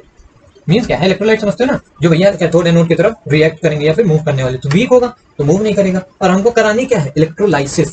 समझ आ रहा है, इलेक्ट्रोलाइसिस करानी है तो कोई स्ट्रॉन्ग इलेक्ट्रोलाइट होना चाहिए, जैसे कि ये स्ट्रॉन्ग इलेक्ट्रोलाइट बताया था ना। अगर सॉल्ट का कोई भी कंपोनेंट तगड़ी चीज से आया, जैसे ये NaOH से Na आया, it means what, it is an electro मतलब स्ट्रॉन्ग इलेक्ट्रोलाइट। अब स्ट्रॉन्ग इलेक्ट्रोलाइट है तो बच्चों क्या होगा, इसका रिडक्शन या फिर इसका इलेक्ट्रोलिसिस तगड़े से होगा। कैसे होगा, अब इसी RCOO Na को हम क्या करते हैं बच्चों, इलेक्ट्रिसिटी दे देते हैं। क्या करते हैं बच्चों, इलेक्ट्रिसिटी से खूब ज्यादा इलेक्ट्रिसिटी से पास करा देते हैं, तो इलेक्ट्रोलाइसिस होती है। इलेक्ट्रोलाइसिस, इलेक्ट्रोलाइसिस से बच्चे जो कंपाउंड बनता है किसके साथ, in the presence of water, मतलब H2O के मिला के इलेक्ट्रोलाइसिस होती है। तो कंपाउंड क्या बनेगा, वो कंपाउंड बच्चों सिंपल ये CO ग्रुप, ये जो CO2 है ना, ये CO2 बाहर आ जाता है। ये रिएक्शन को बगल में लिख लेना, डी कार्बोक्सिलेशन, कार्बोक्सिलेशन के अंदर आ रही, ठीक है ना। अभी डी कार्बोक्सिलेशन में अगला हम लोग पढ़ेंगे सोडा लाइम मेथड, उससे भी अल्केन ही बनाएंगे, ठीक है। उसको भी मतलब डी कार्बोक्सिलेशन के अंदर ही लिख लेना, मतलब सिंपल। डी मतलब क्या होता है, रिमूवल, और कार्बोक्सिलेशन मतलब CO2 का रिमूवल, समझ में आता है। कार्बन डाइऑक्साइड निकल रही ना, प्लस के साथ साथ क्या बनेगा बच्चों, Na2CO3 बनता है शायद, Na2CO3। और क्या बन जाएगा, R, और R ग्रुप क्या हो जाता है, अटैच हो जाता है, ठीक है, समझ आता है। ऐसा नहीं बनेगा, बात है कि ये 2 मोल्स लेते हैं और वाटर के भी 2 मोल्स लेते हैं, ये 2 टाइम्स ऑफ CO2 बनती है, यहाँ से R और R जुड़ जाता है। ये थोड़ा सा मतलब क्या है, फ्री रेडिकल मैकेनिज्म के थ्रू ये रिएक्शन होती है। R जुड़ जाता है, ये क्या बना गया, एल्केन बन गया, हमारा एल्केन बन गया, ठीक है। और क्या निकलेगा बच्चों, यहाँ से NaOH बाहर हो जाएगा, NaOH, और साथ ही साथ H2 गैस भी बाहर हो जाएगी। देखो बैलेंस रिएक्शन, यहाँ 4 हाइड्रोजन है, इधर 2 हो गए, 1 3, और ये तो फिर इसको 2 टाइम्स NaOH ले लो, क्योंकि Na भी बैलेंस करनी है 2। बच्चों ये नेम मतलब बैलेंस रिएक्शन हो गई, ये यहीं पर लिखा है प्लस 2H2, ठीक है। तो इस तरीके की होती है रिएक्शन। अब बच्चों बात इसमें पूछ लेता है कई बार कि कैथोड पे कौन सी गैस निकलेगी, एनोड पे कौन सी गैस निकलेगी, समझ रहे हो, बात है 2 गैसें निकल रही है, कौन कौन सी, CO2 NH2। तो भैया बहुत ही सिंपल है, ये क्या है, इलेक्ट्रोलिसिस में ये चलता है PaO। तुम लोगों को भी पढ़ाया था मैंने शायद इलेक्ट्रोकेमिस्ट्री में, पॉजिटिव एनोड ऑक्सीडेशन, एनोड पे ऑक्सीडेशन होता है, और इलेक्ट्रोलिसिस में एनोड पॉजिटिव होता है, ठीक है। इलेक्ट्रोकेमिकल में क्या होता है, एनोड नेगेटिव होता है, ठीक है, लोन वहां पर चलता है। इट मींस एनोड पे पॉजिटिव साइन है, इस पे नेगेटिव। अब खुद अगर पॉजिटिव हो तो बच्चों यहाँ पर कौन आएगा, अबे अपना पाप धुलने कौन आएगा, खुद ही सोचो, H+ ही तो आएगा। अरे यार सॉरी, H+ क्यों आएगा यार, यहाँ पर तो H+ आएगा, ऑब्वियस सी बात है, ठीक है। यहाँ पर कौन आएगा, H+ आएगा अपना पाप धुलने, क्योंकि नेगेटिव है कैथोड पे, मींस ये तो पता चल गया कैथोड पे ये वाली गैस रिलीज होती है। अब बच्चों ये जो CO2 गैस है ना, ये कैसे निकलती है देखो बता देता हूँ थोड़ा सा। ये RCOO- एसिटेट आयन होता है, और साथ ही साथ Na+ लिखा हुआ है, समझते बात। तो इस पूरे ग्रुप को मतलब ये निकल जाता है, ये बना लेता है CO2 2- कार्बन CO3, यार क्या ही बोले, कुछ ऐसा करके नेगेटिव पार्ट हो जाता है। तो ये नेगेटिव पार्ट होने के कारण क्या हो जाता है, एनोड पे आके अपने आप को इलेक्ट्रोलाइज कराता है, इस वजह से CO- से क्या होता है, इलेक्ट्रॉन निकल जाता है, ये CO2 बन जाता है, साथ साथ एक इलेक्ट्रॉन निकल जाएगा ना, हाँ निकल जाता है एक इलेक्ट्रॉन, ठीक है ना। ऐसा कुछ करके रिएक्शन होती है, इस वजह से क्या बनता है, एनोड पे बनती है CO2 गैस, कैथोड पे बनती है H2। कैथोड का याद रखो, कैथोड पे क्या आएगा भाई, पॉजिटिव चार्ज आएगा, क्योंकि खुद नेगेटिव है, समझ आया। पॉजिटिव H+ ही आता है, H+ आया तो क्या निकल जाएगा, H2 गैस, ठीक है ना। ये छोटी सी बेसिक चीज है, और बनता क्या है, एल्केन। इतना जानो, बहुत ज्यादा डीप में जाने की जरूरत बच्चों नहीं है इसमें, ठीक है ना। अब आगे देखते हैं सोडा लाइम मेथड, ठीक है बच्चों। सोडा लाइम मेथड, इसमें क्या करते हैं, सेम टू सेम जैसे कोलबे इलेक्ट्रोलिसिस में था, RCOO- सोडियम सॉल्ट लिया था, क्यों, क्योंकि वो तगड़ा इलेक्ट्रोलाइट था। यहाँ पर भी उसी को लेते हैं, और यहाँ बेसिक मीडियम रखते हैं। जैसे वहाँ क्या था, वाटर वाला मीडियम था, एसिडिक था, मतलब वाटर क्या हाईली थोड़ा थोड़ा एसिडिक मानते हैं, मीन्स वहाँ पर एसिडिक मीडियम था, और यहाँ पर कैसा बेसिक मीडियम रखते हैं विद CaO, कैल्शियम ऑक्साइड, ठीक है। और क्या करते हैं बच्चों, सिंपल सा इसी के साथ रिएक्शन होती है इसकी, और हीट कर देते हैं, तो क्या बनता है बच्चों, क्या बनेगा, यहाँ से CO2 फिर से बाहर हो जाता है, और क्या बनता है यार, यहाँ से R और इसका H आके जुड़ जाता है, तो यहाँ से प्लस RH निकलता है, और Na2CO3 भी बनता है।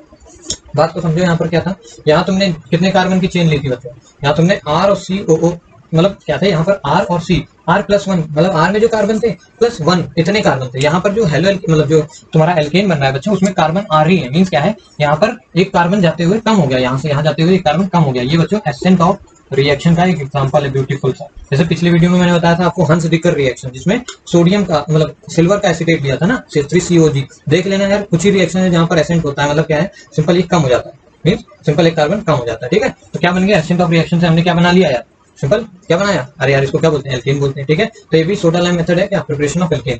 बात है ये जो मेथड है ना, ये सिंगल मेथड है जिससे हम CH4 को बना सकते हैं, क्योंकि जितने भी तुमने एल्केन्स देखे सब में R बन रहा था, चाहे वो वुड्स रिएक्शन हो या फिर फिटिग रिएक्शन हो, कोई भी रिएक्शन हो, उल्मन हो या फिर ये पिछला कोलबे इलेक्ट्रोलिसिस, वहां भी सब एल्केन ऐसी बन रही थी, मींस सिमेट्रिकल एल्केन आ रही थी। देखो सिमेट्रिकल मींस क्या है, इवन नंबर ऑफ कार्बन थे उसमें, 1 कार्बन का एल्केन, मींस मीथेन हम लोग नहीं बना सकते थे। बट ये जो सोडा लाइम मेथड है बच्चों, इससे हम लोग मीथेन की प्रिपरेशन कर सकते हैं, यही इंपॉर्टेंट फैक्ट है। बाकी जो रिएजेंट होता है वो CaO होता है, and basic medium with NaOH लिख सकते हो, क्या होता है NaOH। अरे यार सिंपल ऐसे होता है, ये होता क्या है ना, RCOOH, एसिटिक एसिड को हम लोग NaOH के साथ ट्रीट करते हैं in the presence of CaO, delta कर देते हैं, हीट कर देते हैं, तो बनता है CO2 plus RH plus Na2CO3। अब देखो सब बैलेंस हो जाएगा, Na भी 1 है, यहाँ पर 2 है तो यहाँ 2 कर दो, अब देखो सारा बैलेंस हो जाएगा। ऑक्सीजन इधर कितनी है, 2, और ये 2 4 है, इधर भी ऑक्सीजन बैलेंस हो जाएंगे। ऑक्सीजन वगैरह बैलेंस कर लेना यार, यहाँ पर 3 लगा हुआ है। बस इतना समझो कि ये जो है बच्चों यहाँ पर क्या है, इस तरीके का चल रहा है बच्चों। इसका जो रिएक्शन इंटरमीडिएट होता है वो होता है कार्बो एनायन। क्या होता है? कार्बो एनायन। क्यों बताया? क्योंकि बच्चों पिछले बार ही इसमें नीट का एक सवाल आया था, छोटा सा नॉर्मल सा, कार्बन एनायन। समझ में आता है? सवाल क्या था बच्चों? बहुत ही छोटा सा था, मतलब सवाल देखने में तो बहुत ही आसान सा था। बोला गया कि एक कंपाउंड ये है CH डबल COOH, और यहाँ लगा है CH3, और यहाँ लगा हुआ है CH3, और एक सिंपल सा कंपाउंड ये है CH3, यहाँ CH3, और यहाँ CH3, और यहाँ पर COOH। ये क्या है बच्चों? 2 एसिटिक एसिड है। ये 3 डिग्री एसिटिक एसिड, ये 2 डिग्री। पूछा था rate of soda lime reaction बताओ। मतलब क्या है? सोडा लाइम के साथ इनको ट्रीट कर रहे हो। सोडा मतलब NaOH और लाइम मतलब CaO, इस वजह से सोडा लाइम नाम है। याद हो जाएगा आपको आसानी से, ठीक है। तो सोडा लाइम रिएक्शन का रेट बताना है, इसमें तेज होगा या इसमें तेज होगा। मतलब इसमें R1 मान लो, इसमें R2 है, तो कौन ज्यादा तेज होगा? तो जो ज्यादा तेज होगा उसका रेट ज्यादा होगा। तो भैया क्या है रिएक्शन इंटरमीडिएट? तुम्हें पता है कार्बो एनायन बनता है, मीन्स कार्बन के ऊपर नेगेटिव चार्ज। तो भैया ये पूरा ग्रुप ये निकलेगा। भैया ऐसे तो करते हो, फंक्शन ग्रुप को निकाल देते हो, तो नेगेटिव चार्ज यहाँ आ जाएगा, एक बार नेगेटिव चार्ज यहाँ आ जाएगा। ध्यान से समझो, कार्बो एनायन की स्टेबिलिटी होती है बच्चों, अगर याद होगी तो 3 degree more stable then 2 degree 1 degree. ऐसा होता है? नहीं, इसका उल्टा होता है। ये तो कार्बोकेटाइन का था, मींस 1 डिग्री ज्यादा स्टेबल होता है 2 डिग्री से और 3 डिग्री से। क्यों बच्चों? क्योंकि कार्बन के ऊपर नेगेटिव चार्ज है, और ये जो CH3 ग्रुप्स हैं बच्चों, ये हाइपर कॉन्जुगेशन इफेक्ट देते हैं, या फिर बोलो इंडक्टिव इफेक्ट, इलेक्ट्रॉन को पुश करते हैं। भैया ये क्या है? प्लस आई इफेक्ट है ना, प्लस आई इफेक्ट। तो क्या करेंगे भैया? एक तो इलेक्ट्रॉन खुद ही से ज्यादा थे, इलेक्ट्रॉन C के ऊपर माइनस, मतलब इलेक्ट्रॉन ज्यादा है, और तुम और इलेक्ट्रॉन बढ़ा रहे हो, मींस उसके नेगेटिव चार्ज को और बढ़ा रहे हो, अनस्टेबिलिटी ला रहे हो। यहाँ पर 3 तरफ से वही चीजें हो रही हैं। तो ऑब्वियस ही बात है भैया, 3 तरफ से हो रहा है तो ज्यादा अनस्टेबल है, ये थोड़ा कम है। तो अगर ये ज्यादा अनस्टेबल होगा तो भैया ये बनाएगा क्या? मतलब ये अपने आप को मतलब कार्बन एनायन बनाएगा नहीं, उससे जल्दी ये बना लेगा। और जितनी जल्दी कार्बन एनायन बनेगा, क्योंकि इंटरमीडिएट है, जितनी जल्दी ये बना, मतलब जितना स्टेबल कार्बन एनायन उतनी तेज रेट होगी। समझ आ रहा है बात? अबे जितना स्टेबल, जैसे ऐसे में बताया था, कार्बोकेटाइन जितना स्टेबल उतनी तेज होगी रिएक्शन। समझ आ रही थी? तो कार्बन एनायन इसका इंटरमीडिएट होता है। ये मतलब पिछले बार सवाल आया था और बच्चों को ये कार्बन एनायन नहीं पता होता है कि भैया रिएक्शन इंटरमीडिएट होता है। तो बस याद रखो कार्बन एनायन इस रिएक्शन का इंटरमीडिएट है। Stability 1 degree 2 degree 3 degree. अगर 1 डिग्री का होता है तो और तेज रेट होता है। It means what? R1 का रेट ज्यादा होगा R2 से। ठीक है, इंपॉर्टेंट सवाल था, हो गया, समझ में आ गया होगा, आई होप सो। ठीक है, तो सोडा लाइम का जो वो होता है रिएक्शन इंटरमीडिएट, वो क्या होता है बच्चों? कार्बो एनायन होता है। और बच्चों जो कोलबे इलेक्ट्रोलिसिस बताया था उसमें कार्बोकेटाइन होता है, ये भी नोट कर लो कभी, मतलब अगर अगली बार सवाल बन जाए कार्बोकेटाइन में, तो तुम समझ गए ना, वहां पर ये उल्टा हो जाता है। कार्बोकेटाइन की स्टेबिलिटी क्या होती है बच्चों? 3 degree more stable then 2 degree more stable then 1 degree. क्यों? क्योंकि भैया कार्बन के ऊपर पॉजिटिव आता है। अगर मान लो इधर भी CH3 लगा है, इधर भी CH3 लगा है, इधर भी CH3 लगा, तो भैया CH3 क्या करेगा? नेगेटिव चार्ज देगा, ये प्लस आई इफेक्ट है, और ये भी देगा, ये भी देगा। It means what? इलेक्ट्रॉन देगा, और उसमें प्लस है, इलेक्ट्रॉन कमी है, इलेक्ट्रॉन चाहिए ना उसको, तो ये देंगे। तो क्या करेंगे? स्टेबल करेंगे, उसके पॉजिटिव चार्ज को कम करेंगे ना। तो यहाँ पर ये स्टेबल हो जाता है, इसी वजह से 3 डिग्री, जबकि यहाँ पर 3 डिग्री कार्बन एनायन बहुत ज्यादा अनस्टेबल होता है। ठीक है, समझ में आ गया हो? ठीक है, आगे देखते हैं।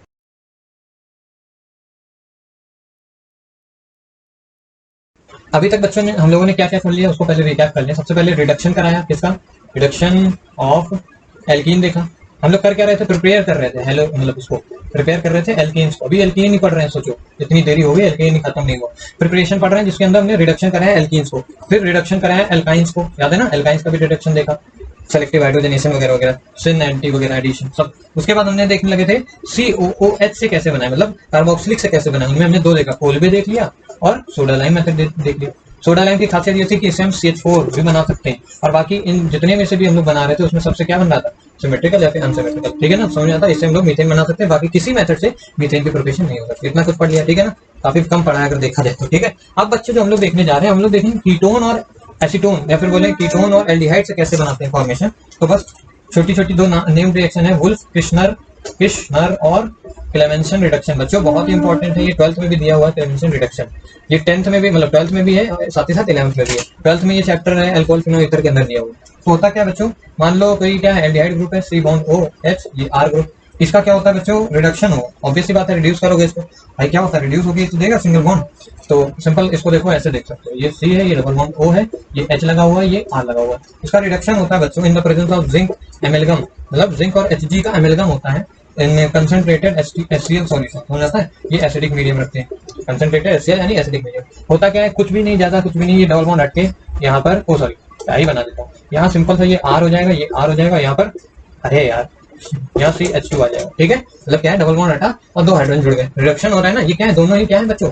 वुल्फ किश्नर या फिर क्लेमेंसन, दोनों ही रिडक्शन। अब बात आती है ये क्या है, तो उनमें से इसको बोलते हैं क्लेमेंसन बोलते हैं, सिंपल इसका नाम है क्लेमेंसन। और जो वुल्फ किश्नर है बच्चों, वुल्फ किश्नर, उसमें भी यही होता है सिंपल। उसमें भी क्या करते हैं? C double bond O R और R, ये किसका है? ये क्या होता है बच्चों? कीटोन। ये एल्डिहाइड से हम लोग बनाए हैं, क्या बनाए? एल्डिहाइड से अगर कभी भी कोई एल्डिहाइड दे दो, पूछे भैया कोई कंपाउंड बना दो एल्केन का, तो कैसे करोगे? रिडक्शन से, वो भी क्लेमेंशन या फिर इनसे, ठीक है। इनके ये रिएजेंट जरूर याद रखना। अगर इस केस में देखा जाए तो बच्चों इस केस में होता है NH2, इसको बोलते हैं हाइड्राजीन। क्या बोलते हैं? हाइड्राजीन, हाइड्राजीन, ठीक है ना। ये बहुत ही तगड़ा क्या है, एक बेसिक, और एक बेस ले लेते हैं यहाँ पर KOH, मतलब यहाँ बेसिक सॉल्यूशन रखते हैं, ठीक है। दोनों में आपको फर्क समझ आ रहा होगा। यहाँ पर हम किसका कर रहे हैं? कीटोन का, यहाँ एल्डिहाइड का कर रहे हैं, ठीक है। यहाँ पर कीटो का क्या हो रहा है? रिएक्शन, ये एल्डिहाइड का। जो प्रोडक्ट बनेगा बच्चों वो सेम ही है दोनों केस में, यहाँ R और यहाँ R, यहाँ पर एक बार H का, समझ आता है। दोनों केस में क्या है, इस तरीके का रिडक्शन हो रहा है, ठीक है बच्चों, समझ आता है। सॉरी यार थोड़ा सा गलत हो गया, मतलब ये किसी का भी हो सकता है, मतलब जरूरी नहीं कि भाई ये केवल किसी एल्डिहाइड का ही देगा और फिर ये कीटोन ही देंगे, दोनों दे सकते हैं, ठीक है। मतलब ये भी कीटोन हो सकता है, ये एल्डिहाइड भी हो सकता है, तो भी ऐसा ही कुछ होगा। ये भी एल्डिहाइड हो सकता है, ये भी कीटोन हो सकता है, ठीक है ना। तो बस याद रखना, इनसे डिपेंड करता है ये कौन सा रिडक्शन होगा, ठीक है, क्योंकि इनका इंटरमीडिएट अलग होता है, इस वजह से अलग अलग होते हैं। बस इतना याद रखो, क्या होगा? सिंपल, C डबल बॉन्ड जहां भी दिखे ज्योमेट्री में, C डबल बॉन्ड जहां भी दिखे उसको रिड्यूस कर दोगे किससे? H2 जोड़ दोगे, मतलब ऑक्सीजन के 2 बॉन्ड हटा के 2 हाइड्रोजन जोड़ दोगे। ओके, समझ आता है। नेम याद रखना इसका। आगे देखते हैं। अब बच्चों मेथड ऑफ प्रिपरेशन के अंदर ही एल्केन को कैसे बनाए, उसी के अंदर हम लोग देखते हैं ग्रिग्नार्ड रिएजेंट से। बच्चों ये जो ग्रिग्नार्ड रिएजेंट है, पिछले वीडियो में बताया था आपको, ये बच्चों क्या करता है, बहुत ज्यादा क्या होता है, तगड़ा रिएजेंट है। मतलब इससे सारी चीजें, सारे लगभग सारे कंपाउंड बना सकते हैं, एल्केन, हेलो एल्केन, एरीन वगैरह सब कुछ बनता है। इसलिए इसकी रिएक्शन आपको पता होनी चाहिए। सिंपल इसका नाम क्या होता है? RMgX, इस तरीके से होता है। तो इसकी रिएक्शन बच्चों कैसे होती है? सिंपल हमें क्या कराना होता है, अगर कभी भी RMgX बनाना है तो सिंपल सा बात है, CH3Br को, मतलब या फिर HBr को, या फिर कोई भी क्या बनाना, मतलब एल्काइल ब्रोमाइड या फिर एल्किल हैलाइड को क्या कराते हैं लोग, मैग्नीशियम मेटल के साथ रिएक्ट करा दो तो क्या बन जाएगा? CH3Mg और Br, इस तरीके से क्या बन जाएगा? ये भी तो क्या है, एक तरीके RMgX तो है। देखो ध्यान से, क्या है? Grignard reagent. बच्चों इसको करते क्या है, अगर ग्रिग्नार्ड रिएजेंट को CH3Mg Br को तुम क्या कर दो, सिंपल सा पानी के अंदर डाल दो। क्या करो? ग्रिग्नार्ड रिएजेंट को पानी के अंदर डाल दो, ऐसा लिख लेना नाम। पानी के अंदर डाल दोगे तो पानी क्या होता है? पानी में H+ होगा और OH- होगा। अब तुमको पता है कौन कहाँ जाना है। MgBr का बॉन्ड कभी नहीं टूटता, पिछले वीडियो में बताया। हमेशा टूटेगा क्या? Mg पूरा पूरा साइड में जाएगा MgBr, और ये पूरा Mg के ऊपर पॉजिटिव साइन होता है, इस कार्बन की चेन पे नेगेटिव साइन आता है, और यहाँ H+ है। H+ किसके साथ जाएगा बच्चों? माइनस वाले के पास, और जो प्लस में है वो किसके साथ जाएगा? इसके। तो जब H+ CH3- पे आएगा तो ये CH4 बना लेगा। बच्चों सोडा लाइम के बाद ग्रिग्नार्ड एक ऐसा मेथड है जिससे हम मीथेन बना सकते हैं। केवल 2 ही मेथड है ऑर्गेनिक केमिस्ट्री में जिससे मीथेन की प्रिपरेशन हो सकती है। बहुत इंपॉर्टेंट, याद रखना। सोडा लाइम पहला था, दूसरा है ग्रिग्नार्ड, ठीक है ना। अब क्या बनेगा बाकी? सिंबल MgBr और एक वैलेंसी से OH जुड़ा होगा। भाई Mg के पास 2 वैलेंसी, Mg+2 होता है ना वैलेंसी, ठीक है। तो समझ में आता है, ये ऐसा होता है। अब बच्चों अगर मान लो इसी को अल्कोहल के साथ ट्रीट कर दो, ये समझ आया ना कि सिंपल उसको क्या करना है, RMgX को पानी में डाल दो तो क्या मिल जाएगा हमें? एल्केन मिल जाएगा। अगर बच्चों RMgX को ही हम लोग क्या कर दें, अल्कोहल में डाल दें, C2H5OH के अंदर, मतलब अल्कोहल के अंदर डाल दो तो क्या मिलेगा? तभी बच्चों यहाँ एल्केन का फॉर्मेशन होगा। देखो कैसे, यहाँ पर क्या होगा? OH- होगा और ये कार्बन वाला प्लस में होगा। इसमें क्या है? R पे माइनस होगा और पूरे पूरे इस पे प्लस होगा। बस प्लस माइनस को जोड़ दो।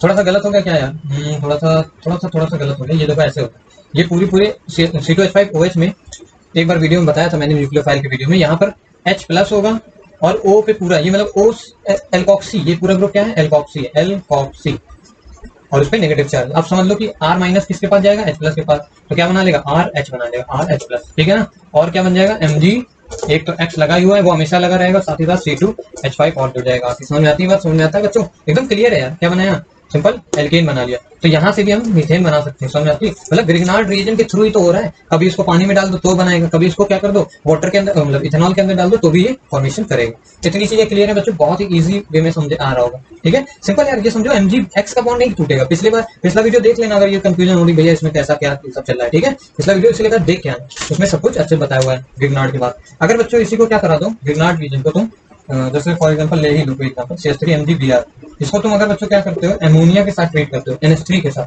तो इसकी रिएक्शन पता है कैसे होती है? कभी भी NH3 लिखा हो उसको ऐसे लिख लेना HNH2।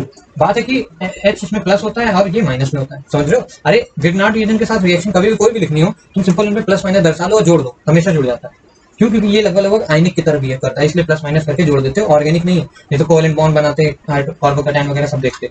तो यहाँ इसके ऊपर नेगेटिव आया Mg+ के ऊपर, अब नेगेटिव वाला H के साथ जुड़ेगा तो क्या बना लेगा? CH4 बना लेगा। और NH2 वाला इसके साथ जाएगा तो क्या बनाएगा? Mg के साथ XY और साथ में NH2 जुड़ जाएगा। अब तुम लोगों के मन में डाउट ये होगा कि बच्चों, मतलब बच्चों क्या है, NH3 खुद तो एक क्या होता है? बेस होता है भाई, लून पेयर है, बेस है। तो फिर इसने H+ क्यों डोनेट किया? देखो H+ दिया ना इसने, ध्यान से देखो, H+ ने दिया तभी तो वो बनाया CH4, समझ रहे हो? तो अगर भाई खुद मतलब सॉरी, अगर ये खुद बेस है तो इसने H+ क्यों डोनेट किया? बात है बच्चों, ये जो MgX होता है ग्रिग्नार्ड रिएजेंट, इसको सिर्फ और सिर्फ एक्टिव हाइड्रोजन से मतलब होता है। किससे मतलब? एक्टिव हाइड्रोजन से। एक्टिव हाइड्रोजन किसे कहते हैं? जब भी कभी बच्चों हाइड्रोजन अपने से किसी most electronegative element, fluorine, chlorine, bromine, nitrogen, oxygen, इन सभी से अटैच होता है तो उस हाइड्रोजन को एक्टिव बोलते हैं। क्यों? क्योंकि वो इजिली निकल सकता है। समझ आती बात? उस हाइड्रोजन को एक्टिव बोलते हैं। और जब कभी बच्चों ये H किससे अटैच हो, किसी एसिड से अटैच होगा तो इसको बोलते हैं एसिडिक हाइड्रोजन। क्या बोलते हैं? Acidic hydrogen. तो ये एसिडिक हाइड्रोजन नहीं है। क्यों? क्योंकि अमोनिया भैया बेसिक है ना, बट ये एक्टिव हाइड्रोजन है। क्यों? क्योंकि ये जो H है ये नाइट्रोजन के साथ अटैच है जो कि ज्यादा इलेक्ट्रोनेगेटिव। समझ आती थी? एक्टिव हाइड्रोजन इसी वजह से इसने ले लिया। ठीक है, तो माइंड में रखो, हमेशा चार्ज बना लेना, झट से सॉल्व हो जाएगा। समझ में आ गया होगा आई थिंक सो। ठीक है, ओके। अब जैसे H2SO4 होता है और ग्रिग्नार्ड रिएजेंट के साथ रिएक्शन करते हैं तो अब इसमें H प्लस और OH माइनस बनाओगे, थोड़ी ऐसे बनाओगे, H प्लस लिख लोगे और HSO4 माइनस होगा। तो H प्लस कहाँ जाएगा बच्चों? बार बार यही जाएगा एल्काइल के पास, और ये पूरा ग्रुप यहाँ अटैच हो जाएगा, सिंपल नीचे जोड़ देना। समझ में आता है? H2SO4 दे तो ऐसा ऐसा कुछ भी हो, CnO तो हमने पिछले वीडियो में बता दिया, साइनाइड और आइसोसाइनाइड वगैरह बना देता है, उसकी सारी रिएक्शन देख लो तो समझ में आता है बच्चों। सारी चीजें डिस्कस होंगी लगभग। अब आगे देखते हैं। ठीक है बच्चों, प्रिपरेशन ऑफ एल्कीन में काफी सारी देख ली, ग्रिग्नार्ड रिएजेंट वगैरह वगैरह जो भी था। अब बच्चों ये प्रिपरेशन लास्ट प्रिपरेशन है बच्चों। अब हम लोग देखेंगे एल्काइन से कैसे प्रिपेयर करते हैं। देखो अभी तक एल्कीन से देखा हमने, फिर देखा हाइड्रोजनेशन रिडक्शन करा के, ठीक है, फिर सिन और एंटी वगैरह देखा, उसके बाद सोडा लाइम कोलबे इलेक्ट्रोलिसिस कराया, फिर अभी देखा क्या था वो, अरे यार कुछ था उसका नाम क्या था यार, जो भी था वो सारी चीजें हम लोगों ने देख ली। सबसे क्या बनाया? एल्केन। अब हम लोग देखेंगे एल्काइन से कैसे एल्केन बनाते हैं यार बच्चों। तो कभी भी अगर मान लो क्या है, एल्काइन दिया हुआ है CH, ऐसा ही तो होता है। एल्काइन दिखने में कैसा होता है? ऐसा। तो तुमको पता है अगर इसका हम क्या करा दे, रिडक्शन कराएं, तो सबसे पहले ये डबल बॉन्ड बनता है ऐसे करके, RCH2 मतलब सॉरी RCH और जैसे जैसे उसके बाद फर्दर रिड्यूस होने के बाद ये क्या बना देता है, CCH3 और ये R इधर लगा होता है H2। मतलब क्या है, फर्दर 2 स्टेप के बाद क्या बना देता है, इतना हमें पता है। बट बच्चों बट एक चीज सोचो, अगर हमको क्या बनाना हो, मतलब सॉरी क्या बनाना हो कह रहा हूँ, अगर मान लो बच्चों तुमको एल्कीन ना बना के एल्कीन बनाना हो, यहाँ से तुम्हें यहीं तक जाना हो, वहां नहीं जाना है। जो कि देखो रिडक्शन कभी भी कराओगे ना एल्काइंस को, तो डायरेक्टली हमेशा यहाँ पहुंच जाओगे। क्यों? क्योंकि भाई रिड्यूसिंग एजेंट क्या करेगा, इधर उधर कुछ नहीं देखा, वो बार बार हाइड्रोजन ऐड कराते हुए जाएगा, वहां पहुंच जाएगा। अगर तुमको बच्चों एल्काइन से एल्कीन बनाना है तो 2 ही मेथड्स पॉसिबल हैं, जिनको हम बोलते हैं बर्च रिडक्शन और लिंडलार कैटलिस्ट मेथड। लिंडलार, अब इसका नाम है यार वैसा ऐसा है, क्या ही करें, लिंडलार कैटलिस्ट मेथड। ठीक है, इसमें होता क्या है, सिंपल सी बातों में शब्दों में समझाना चाहूंगा आपको। इतना समझो कि यहाँ से यहाँ जाओगे, ठीक है, यहाँ से वहां तो जाना, तुम्हें पता है क्या कराना है, रिड्यूस करा दो, सिंपल कोई भी रिएजेंट यूज कर लो, निकल प्लेटिनम LiAlH4, अभी सब कुछ बताएंगे और भी अच्छे अच्छे रिएजेंट। बस इतना समझो अगर एल्कीन्स तक ही जाना है एल्काइन से, तो हमें क्या यूज करना पड़ेगा, कुछ लिंडलार कैटलिस्ट वगैरह ऐसा कुछ करते हैं। तो यार फिर तो देखो लिख लेता हूँ यहाँ पर। तो हमें क्या करना होता है, पार्शियल रिडक्शन कराना होता है। मतलब पूरा तो रिडक्शन पता है हमें क्या बनेगा, एल्केन। अगर पार्शियल रिडक्शन करा दें एल्काइंस का तो हमें क्या मिल जाएगा, हमें ये पता है एल्कीन मिल सकता है, मिल जाता है वैसे भी। ठीक है, तो हम क्या करेंगे, कोई एल्कीन ले लेते हैं, लेकिन टर्मिनल नहीं होनी चाहिए। टर्मिनल समझते हो? टर्मिनल मतलब ऐसे ना हो कि भैया ट्रिपल बॉन्ड CH, इस तरीके की एल्कीन नहीं होनी चाहिए। ठीक है ना, इतना क्लियर है? मतलब क्या है, बीच में ये जो ट्रिपल बॉन्ड है उसके बीच में आना चाहिए, नहीं कि रिंग मतलब चेन के एकदम आखिरी में, इसको बोलते हैं ना टर्मिनल। अरे टर्मिनल है मतलब कोने पे लगा हुआ है ट्रिपल बॉन्ड, बीचों बीच में लगा हो, मतलब इस तरीके की हो, ऐसी हो, RC ट्रिपल बॉन्ड CH3 ऐसा कुछ समझ आती बात। ऐसा कुछ करके क्या होनी चाहिए, एल्कीन होनी चाहिए। ठीक है, एल्काइन होनी चाहिए, सॉरी। तो यार अब क्या होता है यार इसमें, जो हम लोग देखो सबसे पहले अपन लोग देखने जा रहे हैं क्या, बर्च रिडक्शन। ठीक है, तो बर्च रिडक्शन में पहले क्या करेंगे, अपन को ये पता होना चाहिए क्या हम लोग, भाई मेन क्या काम कर रहा होगा, मेन जो हमारा रिएजेंट होगा वही तो काम करेगा। हमें पता है भैया निकल लगा देंगे तो डायरेक्टली एल्केन बदल जाएगा, मींस यहाँ पे H2 यहाँ पे H2 ऐड हो जाएगा। तो यहाँ पर कुछ खास तरीके का वो लिया जाता है रिएजेंट, जो कि होता है sodium in presence of liquor ammonia. Liquor समझते हो, शराब, या फिर नशेली वाली अमोनिया, अब ऐसा नाम है, sodium in presence of liquor ammonia, या फिर इसी की जगह और करके लिख लो, मतलब कुछ भी ले सकते हो, lithium in presence of liquor ammonia, मतलब कोई भी मेटल, बस in presence of liquor ammonia. तो ये रिएक्शन होती है बच्चों, नॉन टर्मिनल एल्काइन होनी चाहिए। कंडीशन क्या है, नॉन टर्मिनल एल्काइन हो, और इससे बच्चों जो एल्कीन बनेगी ऑब्वियस सी बात है C डबल बॉन्ड C होगा। ठीक है ना, डबल बॉन्ड होगा, एक बॉन्ड टूट जाएगा, और ये मान लो इधर R ग्रुप है और ये CH3 ऐसे था। इससे जो भी एल्कीन मिलेगी बच्चों वो कैसी मिलेगी, ट्रांस मिलेगी। याद रखो हमेशा बर्च रिडक्शन में जब भी कभी ऐसी कुछ भी दिख जाए तो तुम्हें समझ में आना चाहिए, जैसे अभी सिन और एंटी बताया था तो तुम्हें समझ आ रहा था कैसा क्या कंपाउंड मिलेगा। तो यहाँ तुम्हें पता होना चाहिए बर्च रिडक्शन कभी भी होता है तो जो मिलती है एल्कीन वो ट्रांस मिलती है, सिस नहीं मिलेगा। इट मीन व्हाट, एक ही प्रोडक्ट बनेगा किस केस में, ऐसा कोई भी रिएजेंट हो अगर तो, और कहाँ से बनेगा, एल्काइन से। एल्कीन से नहीं रिड्यूस हो रहा है, एल्काइन का रिडक्शन हो रहा है। इतनी चीज क्लियर है, आई होप सो आपको सब कुछ समझ में आ गया होगा। ठीक है, तो इसे बोलते हैं बर्च रिडक्शन। क्या बोलते हैं, बर्च एक नाम के साइंटिस्ट थे, काफी तगड़े थे यार, उन्हीं के नाम पे रख दिया गया बर्च रिडक्शन। ठीक है, अगर मान लो बच्चे लिंडलार कैटलिस्ट की बात करें, लिंडलार कैटलिस्ट, ये भी भैया एक मतलब खास तरीके का क्या है, कैटलिस्ट है जो कि क्या कराता है, एल्कीन्स को उसमें बदलता है। इसकी भी वही कंडीशन है, नॉन टर्मिनल होना चाहिए बच्चों, मतलब कोने पे ट्रिपल बॉन्ड ना लगाओ। तो यही ले लो CH3 C triple bond CH3। यहाँ पर जो बच्चों रिएजेंट होता है खास होता है प्लेटिनम विद BaSO4 सॉल्यूशन, समझ आता है, platinum with BaSO4 solution in quinine, क्या लिखा है, क्यूनोलिन ऑफ सल्फर सल्फर, समझ आता है। ये थोड़ा सा मतलब आपको समझना पड़ेगा कि यहाँ पर ये जो है ना, ये जो नीचे सॉल्यूशन है, ये क्विनिलोन इन और इन सल्फर, इन क्विनिलोन सल्फर, ठीक है, इन क्विनिलोन सल्फर, ठीक है। तो क्विनिलोन बच्चों ये इस तरीके का स्ट्रक्चर होता है, कुछ ऐसा ऐसा, शायद मैंने बताया भी आपको, इस तरीके से वो लगे होते हैं। ये होता है क्विनिलोन का स्ट्रक्चर, इसी को लेते हैं इन प्रेजेंस ऑफ सल्फर के साथ, ठीक है ना, मतलब ऐसे कर लो। तो सल्फर के साथ बच्चों हम लोग क्या करते हैं, इसको ले लेते हैं और क्या कराते हैं, सिंपल सा रिडक्शन हो रहा होता है, प्लेटिनम BaSO4 सॉल्यूशन लेते हैं। तो होता क्या बच्चों, इस दर से जो एल्कीन मिलेगी, सिंपल सी बात है कि एल्कीन मिलेगी वो बच्चों सिस फॉर्म की होती है। क्या होती है? सिस फॉर्म की होती है। सिस समझ में आता ही होगा। तो यहाँ से जो एल्कीन मिलती है वो बच्चों सिस फॉर्म की मिलती है, और जो पिछले में मिली एल्कीन ट्रांसफॉर्म की। तो बहुत इंपॉर्टेंट है, याद रखना, ठीक है। अब छोटी सी बच्चों और इंपॉर्टेंट बात ये आती है, दो तरीके के एडिशन होते हैं। कभी आपने सुना हो anti Markovnikov, anti Markovnikov and Markovnikov, दो तरीके के क्या होते हैं बच्चों, एडिशन होते हैं। जैसे फॉर एग्जांपल अगर मैं बात करूं, एल्कीन है मान लो CH3 CH double bond CH2, कैसे एल्कीन है, अनसिमेट्रिकल ले रहा हूं ताकि आपको समझ आ जाए दोनों कैसे एडिशन। अगर मान लो मैं इसमें HX का एडिशन करा रहा हूं, तो ऑब्वियस सी बात है एल्कीन है, डबल बॉन्डेड है, तो क्या करेगा, ऐड करा देगा। मींस एक कार्बन पे H जाके जुड़ जाएगा, एक पे X जुड़ेगा। बात आती है किस पे X जाएगा किस पे H जाएगा, समझ में आ रही बात। मींस ये कार्बन मान लो CH3 CH single bond CH2, यहाँ मान लो X जुड़ जाएगा, यहाँ H जुड़ जाएगा, ऐसा हो सकता है। या तो यही चीज बच्चों ऐसी भी हो सकती है, CH3 CH यहाँ पर H जुड़ जाए और यहाँ पर X ग्रुप जुड़ जाए। ये दोनों पॉसिबल कंडीशन है, समझ में आती है। ये भी हो सकता है या फिर ये भी पॉसिबल कंडीशन, ठीक है ना, कुछ भी पॉसिबल हो सकता है। तो बच्चों कौन सा प्रोडक्ट मेजर होगा, कौन सा प्रोडक्ट माइनर होगा, ये सब डिसाइड करता है मार्कोनिकोव एडिशन और एंटी मार्कोनिकोव। खुद सोचो बच्चों, जब ये डबल बॉन्ड हटेगा, डबल बॉन्ड जब हटेगा मान लो, तो किस कार्बन पे जाएगा। अगर मान लो इस कार्बन पे जाता है बच्चों, तो ये कैसा कार्बोकेटाइन बनेगा, देखो ध्यान से, पूरा इलेक्ट्रॉन चला गया ना, तो CH3 C, इस कार्बन पे पॉजिटिव चार्ज आ गया CH, और इस कार्बन पे क्या हो गया बच्चों, नेगेटिव चार्ज। अरे भैया एक बॉन्ड में क्या होता है, पॉजिटिव नेगेटिव होते हैं, उन्हीं को मिलकर तो एक बॉन्ड बनाते हैं, डबल बॉन्ड। तो हुआ क्या, ये इलेक्ट्रॉन इस पे चला गया, क्यों, क्योंकि अब जो भैया कार्बोकेटाइन बना है ना, ये 2 डिग्री है। ध्यान से देखो, ये दो तरीके से कार्बन से अटैच है। और अगर मान लो ये बॉन्ड इस पे ऊपर आता, इधर की ओर गिरता, तो क्या बनाता बच्चों, CH3 CH माइनस और ये CH2 प्लस।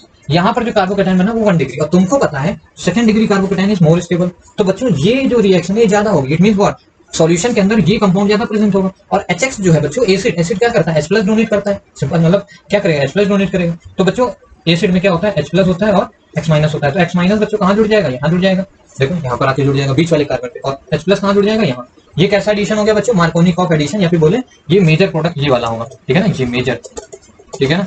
या फिर इसी को उल्टा तरीके से कुछ लोग ऐसे बताते हैं, H को वहां जोड़ दो जहां ज्यादा नंबर ऑफ कार्बन है। मतलब सबसे पहले देखो डबल बॉन्डेड कार्बन को, ठीक है, डबल बॉन्ड के पहला और दूसरा कार्बन ऐसे होते हैं। अब इन दोनों कार्बन को जब तुम बॉन्ड तोड़ोगे, तो मान लो अगर कार्बन नंबर 1 पे ज्यादा हाइड्रोजन है, तो हाइड्रोजन वहां जाएगा जहां पर क्या होंगे, ज्यादा नंबर हाइड्रोजन के होंगे। मतलब ये कह रहा हूँ, जब तुमने ये बॉन्ड तोड़ा तो क्या हुआ, जो मतलब HX आया, ये जो H और X है, तो हाइड्रोजन बच्चों उस कार्बन पे जाएगा, ये मार्कोनिकोव रूल करता है, हाइड्रोजन उस कार्बन पे जाएगा जहां पर ज्यादा मैक्सिमम नंबर ऑफ H होंगे। यहाँ पर देखो 2 हाइड्रोजन है, यहाँ पर एक ही हाइड्रोजन है, तो ज्यादा कहाँ पर है, किस तरफ, इस तरफ। तो हाइड्रोजन यहाँ जाके जुड़ा, देखो ये CH3 बन जाएगा, ये कंपाउंड ये तो बनेगा। देखो ध्यान से, हाइड्रोजन कहाँ जुड़ा, यहाँ पर ज्यादा नंबर हाइड्रोजन के, समझ में आती है, CH2 है, ठीक है, समझ में आ रहा होगा, आराम से समझ में आ गया होगा मार्कोनिकोव एडिशन क्या होता है, मेन फंडा, ठीक है ना।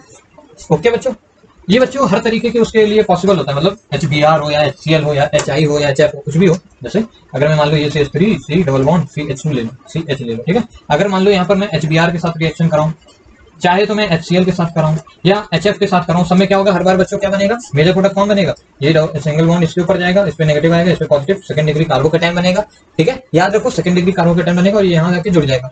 मार्कोनिकोव कई बार गलत हो जाता है, जैसे इस केस में मार्कोनिकोव क्या कह रहा है, हाइड्रोजन को वहां जोड़ दो जहां ज्यादा नंबर हाइड्रोजन है। तो सिंपल ऐसे तुम कर दोगे, CH3 CH और यहाँ CH3 हो जाएगा, और यहाँ पर F आ जाएगा। मान लो अगर HF के साथ रिएक्शन करा रहे हो तो F आ जाएगा, HCl के साथ कराओगे तो यहाँ Cl आ जाएगा, Br के साथ कराओगे Br आ जाएगा, या फिर HI के साथ कराओगे तो I ग्रुप जुड़ जाएगा। सिंपल सी बात, ऐसा ऐसा होगा। बट बच्चों कई बार ये गलत भी हो जाता है। फॉर एग्जाम्पल अगर मान लो मैं ऐसा कोई कंपाउंड ले लूँ, यहाँ CH3, यहाँ पर CH3, यहाँ पर C डबल बॉन्ड CH2, अगर मान लो ये कोई कंपाउंड हो बच्चों, ठीक है, इसको तुम क्या करा रहे हो, HBr के साथ एडिशन करा रहे हो। तो भैया जो बच्चा ये पढ़ के आए मार्कोनिकोव केवल, वो क्या करेगा, हाइड्रोजन को वहां जोड़ देगा जहां ज्यादा नंबर हाइड्रोजन के, और क्या कंपाउंड बनाएगा, सिंपल इसको क्या करेगा, CH3, यहाँ CH3, यहाँ पर CH3, और क्या बना देगा, यहाँ सिंगल बॉन्ड कर देगा, यहाँ CH3 कर देगा, यहाँ पर Br जोड़ेगा। खुद सोचो, अरे भैया वो क्या करेगा, वो सिंपल हाइड्रोजन को वहां जोड़ देगा जहां ज्यादा नंबर हाइड्रोजन के। दोनों जो कंडीशन है डबल बॉन्ड के अगल बगल कार्बन पे है, तो जहां ज्यादा हाइड्रोजन है नंबर, वहां पर हाइड्रोजन जुड़ जाएगा और बगल वाले पे क्या आ जाएगा, ब्रोमीन। तो ऐसा, बट ये बच्चों गलत हो जाएगा, ये मेजर प्रोडक्ट नहीं बनेगा हमारा। क्यों, क्योंकि देखो हमने क्या बताया कि बीच में क्या बनता है, कार्बोकेटाइन, तो जैसे ही ये डबल बॉन्ड इस पे शिफ्ट हुआ तो ये नेगेटिव चार्ज है, ये पॉजिटिव चार्ज आएगा। बच्चों ये कैसा कार्बोकेटाइन है, 2 डिग्री। बट बच्चों अगर ध्यान से सोचो तो यहाँ पर क्या हो सकता है, ये मिथाइल जो है या फिर ये जो H है, इनमें मिथाइल और हाइड्रोजन में कौन जा सकता है, H माइनस क्या करेगा, शिफ्ट हो जाएगा, मिथाइल शिफ्ट या फिर हाइड्राइड शिफ्ट, नहीं समझे। अरे बात है कि ये अभी क्या है 2 डिग्री है, लेकिन ये बन सकता है 3 डिग्री कब, जब ये पूरा पूरा H क्या करे, यहाँ से H जो हो, जैसे H लगा हुआ है, H क्या करे कि पूरे पूरे इलेक्ट्रॉन्स को लेके निकल जाए, मीन्स क्या है H माइनस निकल गया, क्या निकल गया, H ने इलेक्ट्रॉन ले लिया तो H माइनस हो गया ना, ये निकल के जाके अगर बच्चों यहाँ पर चिपक जाए, और अगर H माइनस निकल गया इलेक्ट्रॉन लेके तो कार्बन क्या है पॉजिटिव चार्ज, और H माइनस निकल के यहाँ चिपक जाएगा तो क्या बनेगा, प्लस माइनस चार्ज पूरा पूरा खत्म हो जाएगा यहाँ, और यहाँ C इंटू H बन जाएगा, समझे बात को, C इंटू H बन जाएगा सिंपल। और ये डबल बॉन्ड क्या हुआ, ब्रेक होकर इसके ऊपर आ गया, समझ आ रही बात, ये डबल बॉन्ड ब्रेक इसके ऊपर आ गया, ऐसा बन गया, समझ आती बात। तो अब जो बच्चों ये जो कार्बोकेटाइन बना है, ये जो कार्बोकेटाइन बना है, अरे यार ठीक है, ये जो कार्बोकेटाइन बना है बच्चों, ये 3 डिग्री कार्बोकेटाइन है, ध्यान से देखो, it is more stable then 2 degree. तो बच्चे ने, जिस बच्चे ने क्या किया, हाइड्रोजन को वहां भेज दिया, यही केवल याद करके आया, हाइड्रोजन को वहां भेजो जहां ज्यादा हाइड्रोजन है, वो गलत हो जाएगा। बात है कि ये 3 डिग्री बनेगा ना भाई, अगर देखो स्टेबिलिटी ऑफ कार्बोकेटाइन क्या कहता है, अगर रीअरेंजमेंट हो सकता है कि अगर मिथाइल शिफ्ट हो जाए 1,2, देखो 1,2 मिथाइल शिफ्ट हो गया ना, तो ये क्या बन गया 3 डिग्री। अरे यार सिंपल ऐसा सोचो, अगर यहाँ पॉजिटिव चार्ज था तो 2 डिग्री कार्बोकेटाइन था, स्टेबल था, ये चाहता तो यहाँ आके 3 डिग्री बन सकता है, जो कि ज्यादा स्टेबल है, कैसे,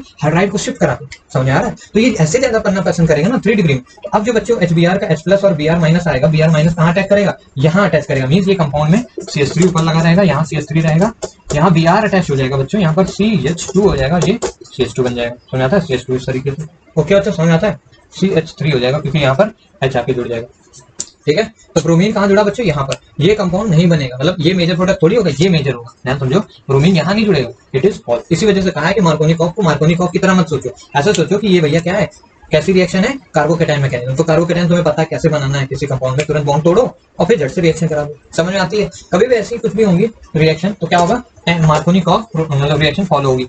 अब बात आती है एंटी मार्कोनिकॉफ कब फॉलो होगी, बात देखो सिंपल सी है यार, कभी भी ऐसा लिखा हो सिंपल, इधर मान लो CH3 C double bond CH2 मतलब एल्कीन, क्योंकि एल्कीन के साथ ही तो होगा ये सब एडिशन, और एरो के ऊपर अगर HBr लिखा है in the presence of peroxide, peroxide समझते हो, पेरोक्साइड कुछ भी हो सकता है, H2O2 हो सकता है, या फिर Na2O2 हो जाता है कई बार, मींस ये सोडियम पेरोक्साइड है, ये हाइड्रोजन पेरोक्साइड है, पेरोक्साइड यार जिसमें क्या होता है HOOH, इस तरीके का ये O समझ आता है, O वही वाला बॉन्ड क्या होता है, पेरोक्साइड, पेरोक्साइड लिंक बोलते हैं इसको, ठीक है, ये प्रेजेंट हो। अगर कभी भी पेरोक्साइड की प्रेजेंस में क्या हो बच्चों, HBr लिखो, HBr होना चाहिए, HCl की बात नहीं कर रहा हूँ, कभी भी HBr लिखा हो in the presence of peroxide, समझ में आता है। तो बच्चों अब क्या होगा, यहाँ पर अब वैसा एडिशन नहीं होगा, CH3 CH था और ये तो अब बच्चों ये मार्कोनिकॉफ एडिशन नहीं होगा, मींस हाइड्रोजन वहां जाके नहीं जुड़ेगा जहां ज्यादा हाइड्रोजन है, अब हाइड्रोजन वहां जुड़ेगा जहां कम हाइड्रोजन, समझ आ रहा है, मींस ये एंटी मार्कोनिकॉफ हो गया। क्यों हुआ देखो, बात है इसकी जो मैकेनिज्म होती है वो फ्री रेडिकल होती है, क्या होती है, फ्री रेडिकल, समझो बात। यहाँ पे कभी कभी HNu भी लिख देता है, ना भी लिखा हो peroxide in presence of HBr, केवल पेरोक्साइड होना चाहिए, ऐसा नहीं कि HBr होगा तब तो क्या होगा, मार्कोनिकॉफ एडिशन होगा, सिंपल H कहाँ जाएगा, वहां पर जहाँ ज्यादा हाइड्रोजन, ठीक है ना, तब तो मार्कोनिकॉफ हो जाएगा। अगर पेरोक्साइड लिखा है और HBr लिखा है तो पेरोक्साइड क्या करेगा बच्चों, इसको एंटी मार्कोनिकॉफ की तरह चलेगा, क्यों, क्योंकि तब फ्री रेडिकल मैकेनिज्म फॉलो होगी, तब इंटरमीडिएट कार्बोकेटाइन नहीं बनेगा, क्या बनेगा, फ्री रेडिकल, मींस क्या है, ये जब डबल बॉन्ड टूटेगा तो दोनों पे प्लस माइनस चार्ज नहीं आएगा, दोनों पे फ्री रेडिकल बनेगा, ध्यान समझो, दोनों पे क्या है, फ्री रेडिकल बन गया, समझ में आती बात। तो अब तुम्हें पता है भैया ये फ्री रेडिकल मैकेनिज्म तुमको सॉल्व करना पता है, क्या होता है, चेन इनिशिएशन वगैरह वगैरह। तो अब जब ये फ्री रेडिकल बन गया तो इसके साथ क्या कर रहे हो, सिंपल तुम HBr का रिएक्शन करा रहे हो तो HBr का भी तो फ्री रेडिकल बनेगा, H free radical Br free radical, समझे बात को, ठीक है। अगर मान लो बच्चों ब्रोमीन बच्चों यहाँ जाके अटैच हो जाए तो क्या होगा, सिंपल ये बनेगा CH3 CH और ये CH2Br, समझे बात को, और यहाँ पर एक फ्री रेडिकल बचा रह जाएगा, ये बच्चों 2 डिग्री फ्री रेडिकल है, ठीक है। अगर मान लो ये ब्रोमीन यहाँ पर जाके अटैच करता, भाई किसी भी जगह पे अटैच करेगा, क्यों, क्योंकि फ्री रेडिकल है, इलेक्ट्रॉन की क्या है कमी है उसके पास, भाई एक इलेक्ट्रॉन है ना, फ्री रेडिकल मतलब एक इलेक्ट्रॉन, सारी चीजें GOC में इसलिए पढ़ा चुका हूँ। तो या तो यहाँ पर जाके अटैक कर लेगा तो यहाँ पर क्या बन जाएगा, बॉन्ड बन जाएगा, अरे यार इसका एक इलेक्ट्रॉन इसका एक इलेक्ट्रॉन मिलकर क्या बना लेगा, सिंपल बॉन्डिंग कर लेगा, देखो ध्यान से ऐसे बॉन्ड बना लेगा, ये सिंपल सा एक बॉन्ड ऐसा, और इसके ऊपर क्या बन जाएगा, फ्री रेडिकल। ये 1 डिग्री फ्री रेडिकल है बच्चों, और ये 2 डिग्री है। अब तुमको पता होना चाहिए भैया 2 degree is more stable then 1 degree, क्यों, क्योंकि भाई इसको क्या इलेक्ट्रॉन्स की कमी ही तो है, सिंपल कार्बोकेटाइन की स्टेबिलिटी जो होती है ऑर्डर 3 to 1, वही स्टेबिलिटी इसका भी होता है, क्यों भाई इसको इलेक्ट्रॉन चाहिए, यहाँ पर क्या हो रहा है, बढ़िया मस्त हाइपर कॉन्जुगेशन इफेक्ट हो रहा है, क्यों, अल्फा हाइड्रोजन है, या फिर कह सकते हो इंडक्टिव इफेक्ट, प्लस आई ग्रुप है ना, मतलब इलेक्ट्रॉन डोनेट कर रहा है, ऐसे यहाँ पर भी डोनेशन हो रहा है। तो बट यहाँ पर क्या है, एक साइड से डोनेशन हो रहा है, यहाँ पर इधर से भी डोनेट हो रहा है और इधर से भी CH2 ग्रुप डोनेट कर रहा है, इस वजह से ये ज्यादा stable, 3 degree more stable then 2 degree more stable then 1 degree, simple समझ में आती है बात, समझ में आ गया। इट मींस व्हाट, रिएक्शन में क्या बनेगा, ये बनेगा या फिर ये बनेगा बच्चों, ये ज्यादा स्टेबल है तो ये तो बनेगा। इट मींस Br कहाँ जुड़ा, यहाँ पर जुड़ेगा जहाँ ज्यादा हाइड्रोजन, अब Br यहाँ जुड़ गया तो H फ्री रेडिकल यहीं आके तो जुड़ेगा, तो हाइड्रोजन कहाँ जुड़ा बच्चों, जहाँ कम नंबर ऑफ हाइड्रोजन, समझ आता है, इसी को बोलते हैं anti Markovnikov, anti Markovnikov free radical mechanism होता है और मार्कोनिकॉफ कार्बोकेटायन। एकदम दिमाग में क्लियर हो गया होगा, अब ज्यादा डाउट नहीं होंगे, ठीक है। तो ऐसे काफी सारे क्वेश्चन आते हैं कि भैया मार्कोनिकॉफ एंटी मार्कोनिकॉफ कर दो, ये वो वगैरह वगैरह वगैरह। उनमें से कुछ एक कॉमन और नेम रिएक्शन है, ऑक्सीमर्क्यूरेशन, डीमर्क्यूरेशन या फिर ओजोनोलिसिस वगैरह, उसको डिस्कस करते हैं, ठीक है। अब बच्चों हम लोग एल्कीन को क्या करते हैं, पानी में ऐड कराते हैं। क्या करते हैं एल्कीन को, जैसे अगर हम बात करें simple CH3 CH double bond CH2, ये क्या है, एक डबल बॉन्डेड एल्कीन है। इसको क्या करेंगे, पानी में ऐड कराएंगे, यानी H2O के अंदर डालेंगे। तो क्या होगा, पानी के अंदर क्या होता है, H+ होता है और OH- होता है। तो भैया H+ कहाँ जाके लगे, इसके मतलब अलग अलग कंडीशन है भाई। देखो एडिशन किसमें हो रहा है, पानी में। बात है अगर मान लो कैटलिस्ट है कोई B2H6 है, B2H6 इसको बोलते हैं diborane in the presence of THF यानी टेट्राहाइड्रोफ्लोरो। अगर बच्चों कभी भी मतलब पानी में ही होगा, मतलब क्या है, एडिशन जो हो रहा है वो वाटर के मॉलिक्यूल्स का ही हो रहा है, बट क्या हो रहा है, सिंपल सी चीज क्या हो रही है यार, यहाँ पर B2H6 मतलब डाइबोरेन क्या है, रिएजेंट की तरह। जब भी कभी डाइबोरेन रिएजेंट में दिख जाए ना बच्चों, तो समझ जाना यहाँ पर जो एडिशन होगा बच्चों, वो एंटी मार्कोनिकॉफ होगा। क्या होगा बच्चों, एंटी मार्कोनिकॉफ। समझ में आती, एंटी मार्कोनिकॉफ। अब जैसे ही एंटी मार्कोनिकॉफ लिख दिया, वैसे तुम समझ गए कि इसका H वाला पार्ट कहाँ जाएगा, जहाँ पर कम नंबर हाइड्रोजन। मार्कोनिकॉफ कहता है जहां पर ज्यादा हाइड्रोजन वहां जाता है, ये क्या कहता है जहां कम हाइड्रोजन, यानी कि CH3। सिंपल से ये CH2 हो जाएगा और ये सिंगल बॉन्ड CH2 और ये OH आता है, तो ये अल्कोहल बन जाएगा। समझ में आया कि नहीं, अरे सिंपल है यार, इसको एंटी मार्कोनिकॉफ रूल फॉलो होता है, इसी को बोलते हैं क्या, हाइड्रोबोरेशन रिएक्शन, हाइड्रोबोरेशन। अब इसके देखो मैकेनिज्म पे मत जाना, बीच में भैया ब्रोमीन का कोई कॉम्प्लेक्स बनता है, उसको फिर वाटर हाइड्रोलिसिस होती है। सिंपल याद रखो, एल्कीन में हम पानी ही ऐड करते हैं, एल्कीन में हम वाटर को ही ऐड करते हैं, बस इन द प्रेजेंस ऑफ अगर ये B2H6 होगा तो कैसा फॉलो होगा, एंटी मार्कोनिकॉफ, यानी कि H+ यहाँ जाके जुड़ेगा, ऐसा कुछ अल्कोहल बनेगा। अगर मान लो बच्चों एल्कीन में ही हम लोग क्या करें, CH डबल बॉन्ड CH2, इसी एल्कीन में हम लोग क्या करा दें, पानी को ऐड कराएं, मीन H+ और OH- का एडिशन होगा। बट जो कैटलिस्ट है बच्चों, अगर हम लोग ऐसा ले लें कुछ CH3 COO whole twice Ag, ये क्या है बच्चों, CH3OO होल ट्वाइस Hg, ये क्या है, मर्क्यूरस एसीटेट है। क्या है, मर्क्यूरस एसीटेट। देखो ध्यान से, मर्क्यूरी लगा है और 2 लगा हुआ है, होल ट्वाइस। कभी भी ऐसा कुछ दिख जाए CH3CO होल ट्वाइस Hg, ये मर्क्यूरस एसीटेट है। कभी भी ऐसा कुछ भी दिख जाए तुम्हें और नीचे लिखा रहेगा NaBH4 और OH- की कंडीशन, समझ में आ रही। ये पहला स्टेप होगा, ये दूसरे स्टेप में पानी डालोगे, तीसरे स्टेप में NaBH4, तीसरा स्टेप, ठीक है। कभी भी ऐसी कंडीशन दिख जाए, ये तीन कंडीशन क्या स्पेसिफाई कर रही है, ऐड तो होगा वाटर का मॉलिक्यूल, मतलब H+ और OH- ही ऐड होगा यहाँ पर। अब बस H+ कहाँ जाए, मतलब एंटी मार्कोनिकॉफ को फॉलो करे या मार्कोनिकॉफ को। तो कभी भी ऐसा लिखा हो तो ये फॉलो करेगा मार्कोनिकॉफ। समझ में आता है, मीन्स क्या है, अब H+ वहां जाएगा जहाँ कम नंबर हाइड्रोजन है, तो अब जो कंपाउंड बनेगा वो बनेगा, सॉरी ऐसा CH3, ये सिंगल बॉन्ड CH, यहाँ नीचे OH जुड़ जाएगा और इधर क्या हो जाएगा, CH3 आ जाएगा। समझ में आती बात बच्चों। इस केस में कौन सा अल्कोहल बना, 2 डिग्री अल्कोहल बना। पहले केस में प्राइमरी अल्कोहल। ऐसे ही सवाल आते हैं भैया, यहाँ से ये एल्कीन ले ली, ये कर दिया, तो बताओ कौन सा अल्कोहल बनेगा, कितनी डिग्री का बनेगा। यहाँ से अगर ये सोडियम एसिटेट लगा हुआ है तो कौन सा अल्कोहल बनेगा। इस रिएक्शन को बच्चों बोलते हैं ऑक्सीमर्क्यूरेशन। नाम से आई थिंक क्लियर होगा आपको। And demercuration.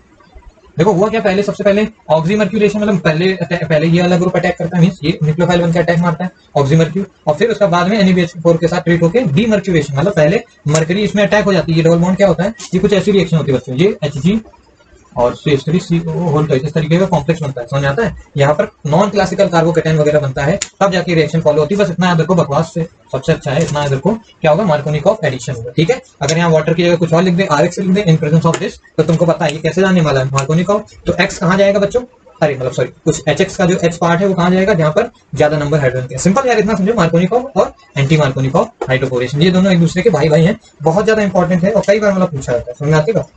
इसके बाद भी बच्चों एक और होता है, पानी का ही एडिशन है, बट उसको बोलते हैं एसिड कैटेलाइज्ड हाइड्रोबोरेशन, वाटर का एसिड कैटालिसिस हाइड्रोलिसिस ही है। हाइड्रोलिसिस समझते हैं ना, पानी में ऐड करना, पानी को ऐड करना, बट कैटलिस्ट की मतलब एसिड कैटलिस्ट लगा के, जैसे सिंपल कोई एल्कीन ले लो, CH2, अगर मान लो ऐसा कुछ दे दूं, CH2 डबल बॉन्ड CH2 और लिख दूं H2O, ठीक है। तो बच्चों रिएक्शन में क्या बनेगा, तुमको पता है क्या बन जाएगा, CH2 और CH2, और यहाँ पर क्या जुड़ जाएगा, OH जुड़ जाएगा। यहाँ एक बार ऐसे भाई कहीं भी कोई भी जोड़ दो, तो बच्चों ये गलत हो जाएगा, ये रिएक्शन ही नहीं होगी। बात है कि यहाँ पर तुमने कोई मीडियम स्पेसिफाई नहीं किया, ऐसे नहीं कि एल्कीन में पानी डाल दो, कोई मीडियम ही ना रखो और तुम्हें एल्कीन बन जाए। एल्कीन के अंदर वाटर ऐड होता है, बट इन सम कंडीशन, जैसे भी पीछे ऑक्सीमर्क्यूरेशन देखा, एक बार B2H6 लिया, ये सब मीडियम रखने पड़ते हैं तब ये बनता है, ठीक है। इतना क्लियर है ना। कभी ऐसी रिएक्शन हो तो नो रिएक्शन करके आ जाना, ये नहीं कि भैया हमको तो करनी है, ठीक है। ओके, अब समझ आ गया होगा। उसी में बच्चों सिंपल अगर कभी ऐसा लिखा हो CH3 CH double bond CH2 और ऊपर लिखा हो H+ और H2O, मतलब सिंपल H2O का एडिशन हो रहा है, पानी का हाइड्रोलिसिस करा रहे हैं, but in present of dilute H2SO4। कभी भी ऐसा लिखा हो डाइल्यूट H2SO4 आ जाए, तो समझ जाना बच्चों कैसा एडिशन होगा, मार्कोनिकॉफ O, मानी कि भाई H2 में क्या होगा, H प्लस और OH माइनस, तो H प्लस कहाँ जाएगा, जहां पर ज्यादा नंबर हाइड्रोजन के हैं, डबल बॉन्ड के उस कार्बन पे जाएगा जहां पर ज्यादा नंबर, डबल बॉन्ड के उस कार्बन पे जाएगा, ये नहीं कि यहाँ जोड़ दो भैया यहाँ ज्यादा हाइड्रोजन, ठीक है, डबल बॉन्ड के उस कार्बन पे जाएगा जहां पर ज्यादा हाइड्रोजन। तो बस क्या बनेगा, CH3 CH single CH2 CH3 हो जाएगा, यहाँ हो जाएगा, समझ आता है, 2 डिग्री अल्कोहल बन जाएगा। समझ में आ गया होगा, आई होप सो आपको मतलब क्लियर होगा, इजी है, कोई मतलब मुश्किल पार्ट नहीं है देखने के लिए, ठीक है ना। अब बच्चों हम लोग आगे देखते हैं, ओजोनोलिसिस देखने वाले हैं। क्या देखने वाले, ओजोनोलिसिस। यहाँ तक क्लियर हो गया ना। एल्कीन को क्या कर रहे हैं, पानी में ऐड करा रहे हैं, ये सब प्रॉपर्टीज चल रहा है एल्कीन्स का, जैसे एल्कीन की प्रिपरेशन देखी, प्रॉपर्टी देखी, अब वैसे एल्कीन की प्रॉपर्टी और प्रिपरेशन देखने, प्रिपरेशन देखी जो कैसे बनाते हैं भैया, ऑक्सीडाइज करके वगैरह वगैरह, ये क्या देख रहे हैं हम लोग उसको, मतलब हाइड्रोलिसिस पानी के साथ रिएक्ट करके, ठीक है। अब बच्चों हम लोग देखने जा रहे हैं ओजोनोलिसिस। बच्चों ये बहुत ही ज्यादा इंपॉर्टेंट टॉपिक है, मैं कह रहा हूँ आप कुछ सब कुछ भूल जाना, बट इसको भूल के मत जाना, ये पेपर में सबसे ज्यादा पूछी जाने वाली रिएक्शन है ओजोनोलिसिस, किसी ना किसी फॉर्म में ये प्रेजेंट होती है। सिंपल क्या होगा, एल्कीन्स का ओजोनोलिसिस होता है, जैसे मान लो ये CH3 CH double bond CH2, ये कोई एल्कीन है, इसका क्या करा रहे हो, ओजोनोलिसिस, यानी कि ओजोन के साथ ट्रीटमेंट हो रहा है। बच्चों यहाँ पर जो कैटलिस्ट लेते हैं, ओजोन को लेते हैं, H2O मतलब पानी का थोड़ा सा मीडियम रखते हैं, और जिंक मेटल रखते हैं, ठीक है ना। होता क्या है, सिंपल कैसे रिएक्शन होती है वो सब मैकेनिज्म पे नहीं जा रहे हैं, सिंपल करना क्या है, इसका मतलब होता है, देख लो चाहे तो डबल बॉन्ड को तोड़ दो, क्या कर रहा हूं मैं, डबल बॉन्ड को तोड़ दो और 2 ऑक्सीजन जोड़ दो, इसका एकदम सिंपल सा मतलब है, डबल बॉन्ड को तोड़ दो और 2 ऑक्सीजन जोड़ दो। तो डबल बॉन्ड जब टूट गया तो ये कंपाउंड क्या हो गया, इधर का देखो, ये कंपाउंड इधर छुपा हुआ वाला, अरे दिख नहीं रहा होगा, ये कंपाउंड इधर वाला अलग हो गया, ये क्या है CH2O, इसको तुम HCHO लिख सकते हो, देखो 2H और CO, भैया ये एल्डिहाइड बन गया, फॉर्मेल्डिहाइड, समझ आ रहा है। अरे इधर के पार्ट को इधर लिख दो और इधर वाले पार्ट को इधर लिख दो, तो ये क्या बना है, CH3 CHO बना है। देखो ध्यान से, ये पार्ट क्या हो गया, CH3 CHO, और ये पार्ट, समझ में आती है बात। कभी भी ऐसा कुछ भी हो इस तरीके का, जिंक के साथ हो, याद रखना जिंक के साथ बोल रहा हूँ, जिंक नहीं होगा तो अलग चीज होगी, इतना समझ आया। जिंक के साथ ओजोनोलिसिस होती है, तो क्या बनता है बच्चों, सिंपल से डबल बॉन्ड को तोड़ दो और 2 ऑक्सीजन जोड़ दो, लिख लेना चाहे तो डबल बॉन्ड को तोड़ दो, डबल बॉन्ड को तोड़ दो। अब क्या ही लिखा हूं, सिंपल एक और क्वेश्चन करा देता हूँ इसी जल्दी, CH3 CH double bond CH2, या फिर यहाँ ले लो CH3, ठीक है। तो क्या करना है बच्चों, यहाँ पर फिर से वही लिखा है O3 H2O in presence of zinc, ठीक है। तो होगा क्या बच्चों, डबल बॉन्ड को तोड़ दो और 2 ऑक्सीजन जोड़ दो, एक ऑक्सीजन इधर दे दिया, एक ऑक्सीजन इधर, इधर क्या बन गया बच्चों, CHO बन गया, CH2, तो देखो इधर CHO बन गया और एक सिंगल बॉन्ड खाली, और इधर जो बना बच्चों, यहाँ पर ये पूरा ग्रुप अलग हो गया, CH3 CH3 C double bond O CH3, देखो ध्यान से, ये क्या बन गया, कीटोन बन गया ना, देखो CH3 CO डबल बॉन्ड बन गया यहाँ पर, और ये वाला CHO बन गया, एक सिंगल बॉन्ड खोल के, ठीक है। तो ये क्या बन गया, एल्डिहाइड बन गया, और ये क्या बन गया बच्चों, ये बन गया। अब यहाँ से वाटर से क्या करेगा, ये H+ को गेन करके HCHO बना देगा, ठीक है, फॉर्मेल्डिहाइड बन जाता है। ओके बच्चों, समझ में आ रहा है आपको, क्लियर हो गया होगा, आई होप सो, ठीक है। तो सिंपल क्या करना है, डबल बॉन्ड को तोड़ दो और क्या कर दो, 2 ऑक्सीजन जोड़ दो, समझ आ गया। अब बच्चों अगर मान लो इसी चीज में CH3 CH double bond CH2, इसी का अगर हम क्या करें, ओजोनोलिसिस ही कराएं, बट वाटर की प्रेजेंस में कराएं, लेकिन जिंक को ना रखें, if zinc is not there, अगर जिंक नहीं होगा तो बच्चों क्या होगा, सिंपल वही करो, डबल बॉन्ड को तोड़ दो, जो बनता है उसको मतलब 2 ऑक्सीजन जोड़ दो, सिंपल यही करा, तो क्या क्या बनेगा, HCHO बनेगा, ऊपर वाला सिंपल यही नोट कर दो, और CH3 CH2। बात है बच्चों, ये जो जिंक था, जिंक इनको फर्दर ऑक्सीडेशन से रोक ले रहा था, मींस ये सब क्या हुआ, यहाँ पर ऑक्सीडेशन हुआ, addition of oxygen is oxidation, तो ऑक्सीडेशन हो गए तो भैया ये क्या बन गया, फॉर्मेल्डिहाइड, और साथ ही साथ ये एसिटाल्डिहाइड बन गया था। बट बच्चों जिंक जब हट गया तो जिंक की वजह से इनका फर्दर ऑक्सीडेशन हो जाएगा, क्या हो जाएगा, ऑक्सीडेशन हो जाएगा, ठीक है। तो इस केस में क्या होगा, ये कंपाउंड तुम्हें नहीं मिलेगा, मिलेगा क्या, ये ऑक्सीडाइज हो जाएगा अपने आप से, क्यों, क्योंकि तुमने जिंक को नहीं रखा, ये जो कंपाउंड बने ऑक्सीडाइज हो जाएंगे। और तुमको पता है भैया, एल्डिहाइड हो या अल्कोहल हो, उसका ऑक्सीडेशन क्या होता है, कार्बोक्सिलिक FCOOH बन जाएगा, और यहाँ क्या बन जाएगा, CH3 COOH। नहीं समझ पाए, अरे समझ गए होगे, ऑक्सीडेशन से क्या मिलता है, एल्डिहाइड है, दोनों के ऑक्सीडेशन से कार्बोक्सिलिक मिलेगी, एक में फॉर्मिक एसिड और एक में एसिटिक एसिड, ठीक है ना।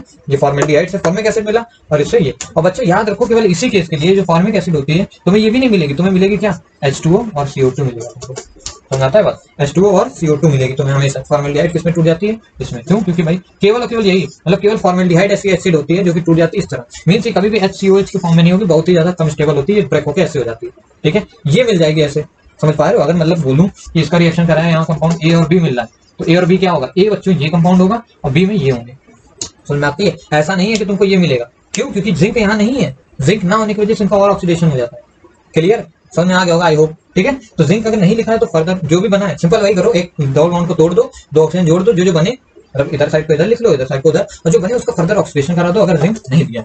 इसी में बच्चों एक और तरीके की छोटी सी मतलब चेंजेस कर देते हैं लोग, जैसे फॉर एग्जाम्पल अगर मान लो ऐसा लिखा हो CH3 CH double bond CH2, ठीक है ना, इस तरीके दिया हुआ है, और लिख दिया यहाँ पर O3 मींस ओजोनोलिसिस उसके बाद जो मीडियम लगाया है यहाँ पर मान लो क्या लगा दिया, Li मतलब H2O के साथ LiAlH4 लगा दिया। क्या लगा दिया, H2O के साथ LiAlH4। अब तुमको पता है ये क्या होता है बच्चों, बहुत ही तगड़ा रिड्यूसिंग एजेंट है। पिछले वीडियो में पढ़ाया है जब ऑर्गेनिक का रिफ्रेश वीडियो बनाया था, तो बताया था ये रिएजेंट क्या करता है, रिड्यूस करता है। मींस क्या है, रिडक्शन मींस हाइड्रोजन का एडिशन कराएगा। क्या करेगा, हाइड्रोजन का एडिशन कराएगा। तो अभी तुम्हें कुछ भी नहीं करना है, अभी सिंपल क्या करो, डबल बॉन्ड को तोड़ दो। कभी भी ओजोन लिखा है, ओजोन O3 कभी भी लिख जाए तो तुम समझ जाओ क्या करना है, डबल बॉन्ड को तोड़ दो, 2 ऑक्सीजन जोड़ दो, अब कंपाउंड बना लो। एक बनेगा HCHO और एक बनेगा क्या, CH3CHO। समझ में आता है।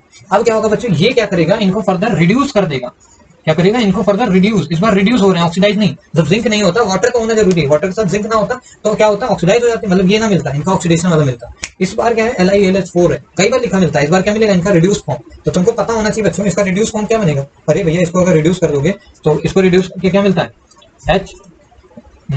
CH3OH मिलता है, CH3 ओ यार कैसे लिखूं, CH3OH। समझ में आया भैया, एक कार्बन का अल्कोहल मिलेगा। अरे ऐसे सोचो, अल्कोहल मिलना है, क्यों, क्योंकि एल्डिहाइड का रिडक्शन हो रहा है, ऑक्सीडेशन होता है तो कार्बोक्सिलिक मिलती। अब एक ही कार्बन का एल्डिहाइड है तो एक ही कार्बन का क्या मिलेगा, अल्कोहल। वो क्या होता है, मेथनॉल होता है। अब यहाँ 2 कार्बन का एल्डिहाइड है तो 2 कार्बन का ही मिलेगा, क्या मिलेगा, CH3CH2OH। ध्यान से देखोगे तो केवल H2 का डिफरेंस होगा, यानी यहाँ से यहाँ आने पे 2 H और जुड़े हैं। यहाँ देखो 4 हाइड्रोजन है, यहाँ पर 2, यहाँ 2 है और यहाँ 4 हाइड्रोजन है। देखो H2 जोड़ा गया होगा ना, रिडक्शन हुआ है। तो तुम्हें कंपाउंड A और B क्या मिलेगा बच्चों, ये और ये मिलेगा। कभी भी लिखा हो इस तरीके का, मतलब यहाँ नहीं पहुंचोगे, मतलब ये चीज फर्दर रिड्यूस हो जाएगी। अगर यहाँ पर जिंक होता तो बच्चों क्या मिलता, तुमको ऑब्वियसली ये मिलता। जिंक ना होता तो ये चीज रिड्यूस मतलब ऑक्सीडाइज हो जाती। अगर जिंक की जगह LiAlH4 हो तो ये चीज रिड्यूस हो जाएगी। समझ आता है। बहुत ही अच्छे से बता रहा हूँ, कोशिश कर रहा हूँ हर चीज क्लियर करूँ, मतलब उनके अंदर जितनी भी तीनों पॉसिबिलिटीज थी सब कुछ बता दिया। ठीक है, अब बच्चों एक छोटा सवाल लिख देता हूँ आपको, मतलब उसको सॉल्व करना है, घर पे करना, उसके बाद हम लोग आगे चलते हैं। छोटा सवाल क्या है बच्चों, ये CH3, यहाँ पर C डबल बॉन्ड CH3 लिखा हुआ है। ठीक है, यहाँ पर क्या है, C डबल बॉन्ड CH2। इसका बच्चों क्या कराना है, वो दोनों लिसिस कराना है, दोनों कंडीशन पे। एक बार H2O के साथ कराना है, मतलब पहले पे इस पे, और दूसरे के साथ कराना है H2O with presence of zinc. दोनों पे जो प्रोडक्ट बनेगा वो बताना है, A और B जो भी प्रोडक्ट बनेगा, मतलब ईथर या जो भी, क्या बन रहा था, एल्डिहाइड बन रहा था ना, तो दोनों मतलब प्रोडक्ट क्या क्या बनेगा वो चीजें बतानी है। तो इसको सॉल्व करना, बाकी आगे देखते हैं।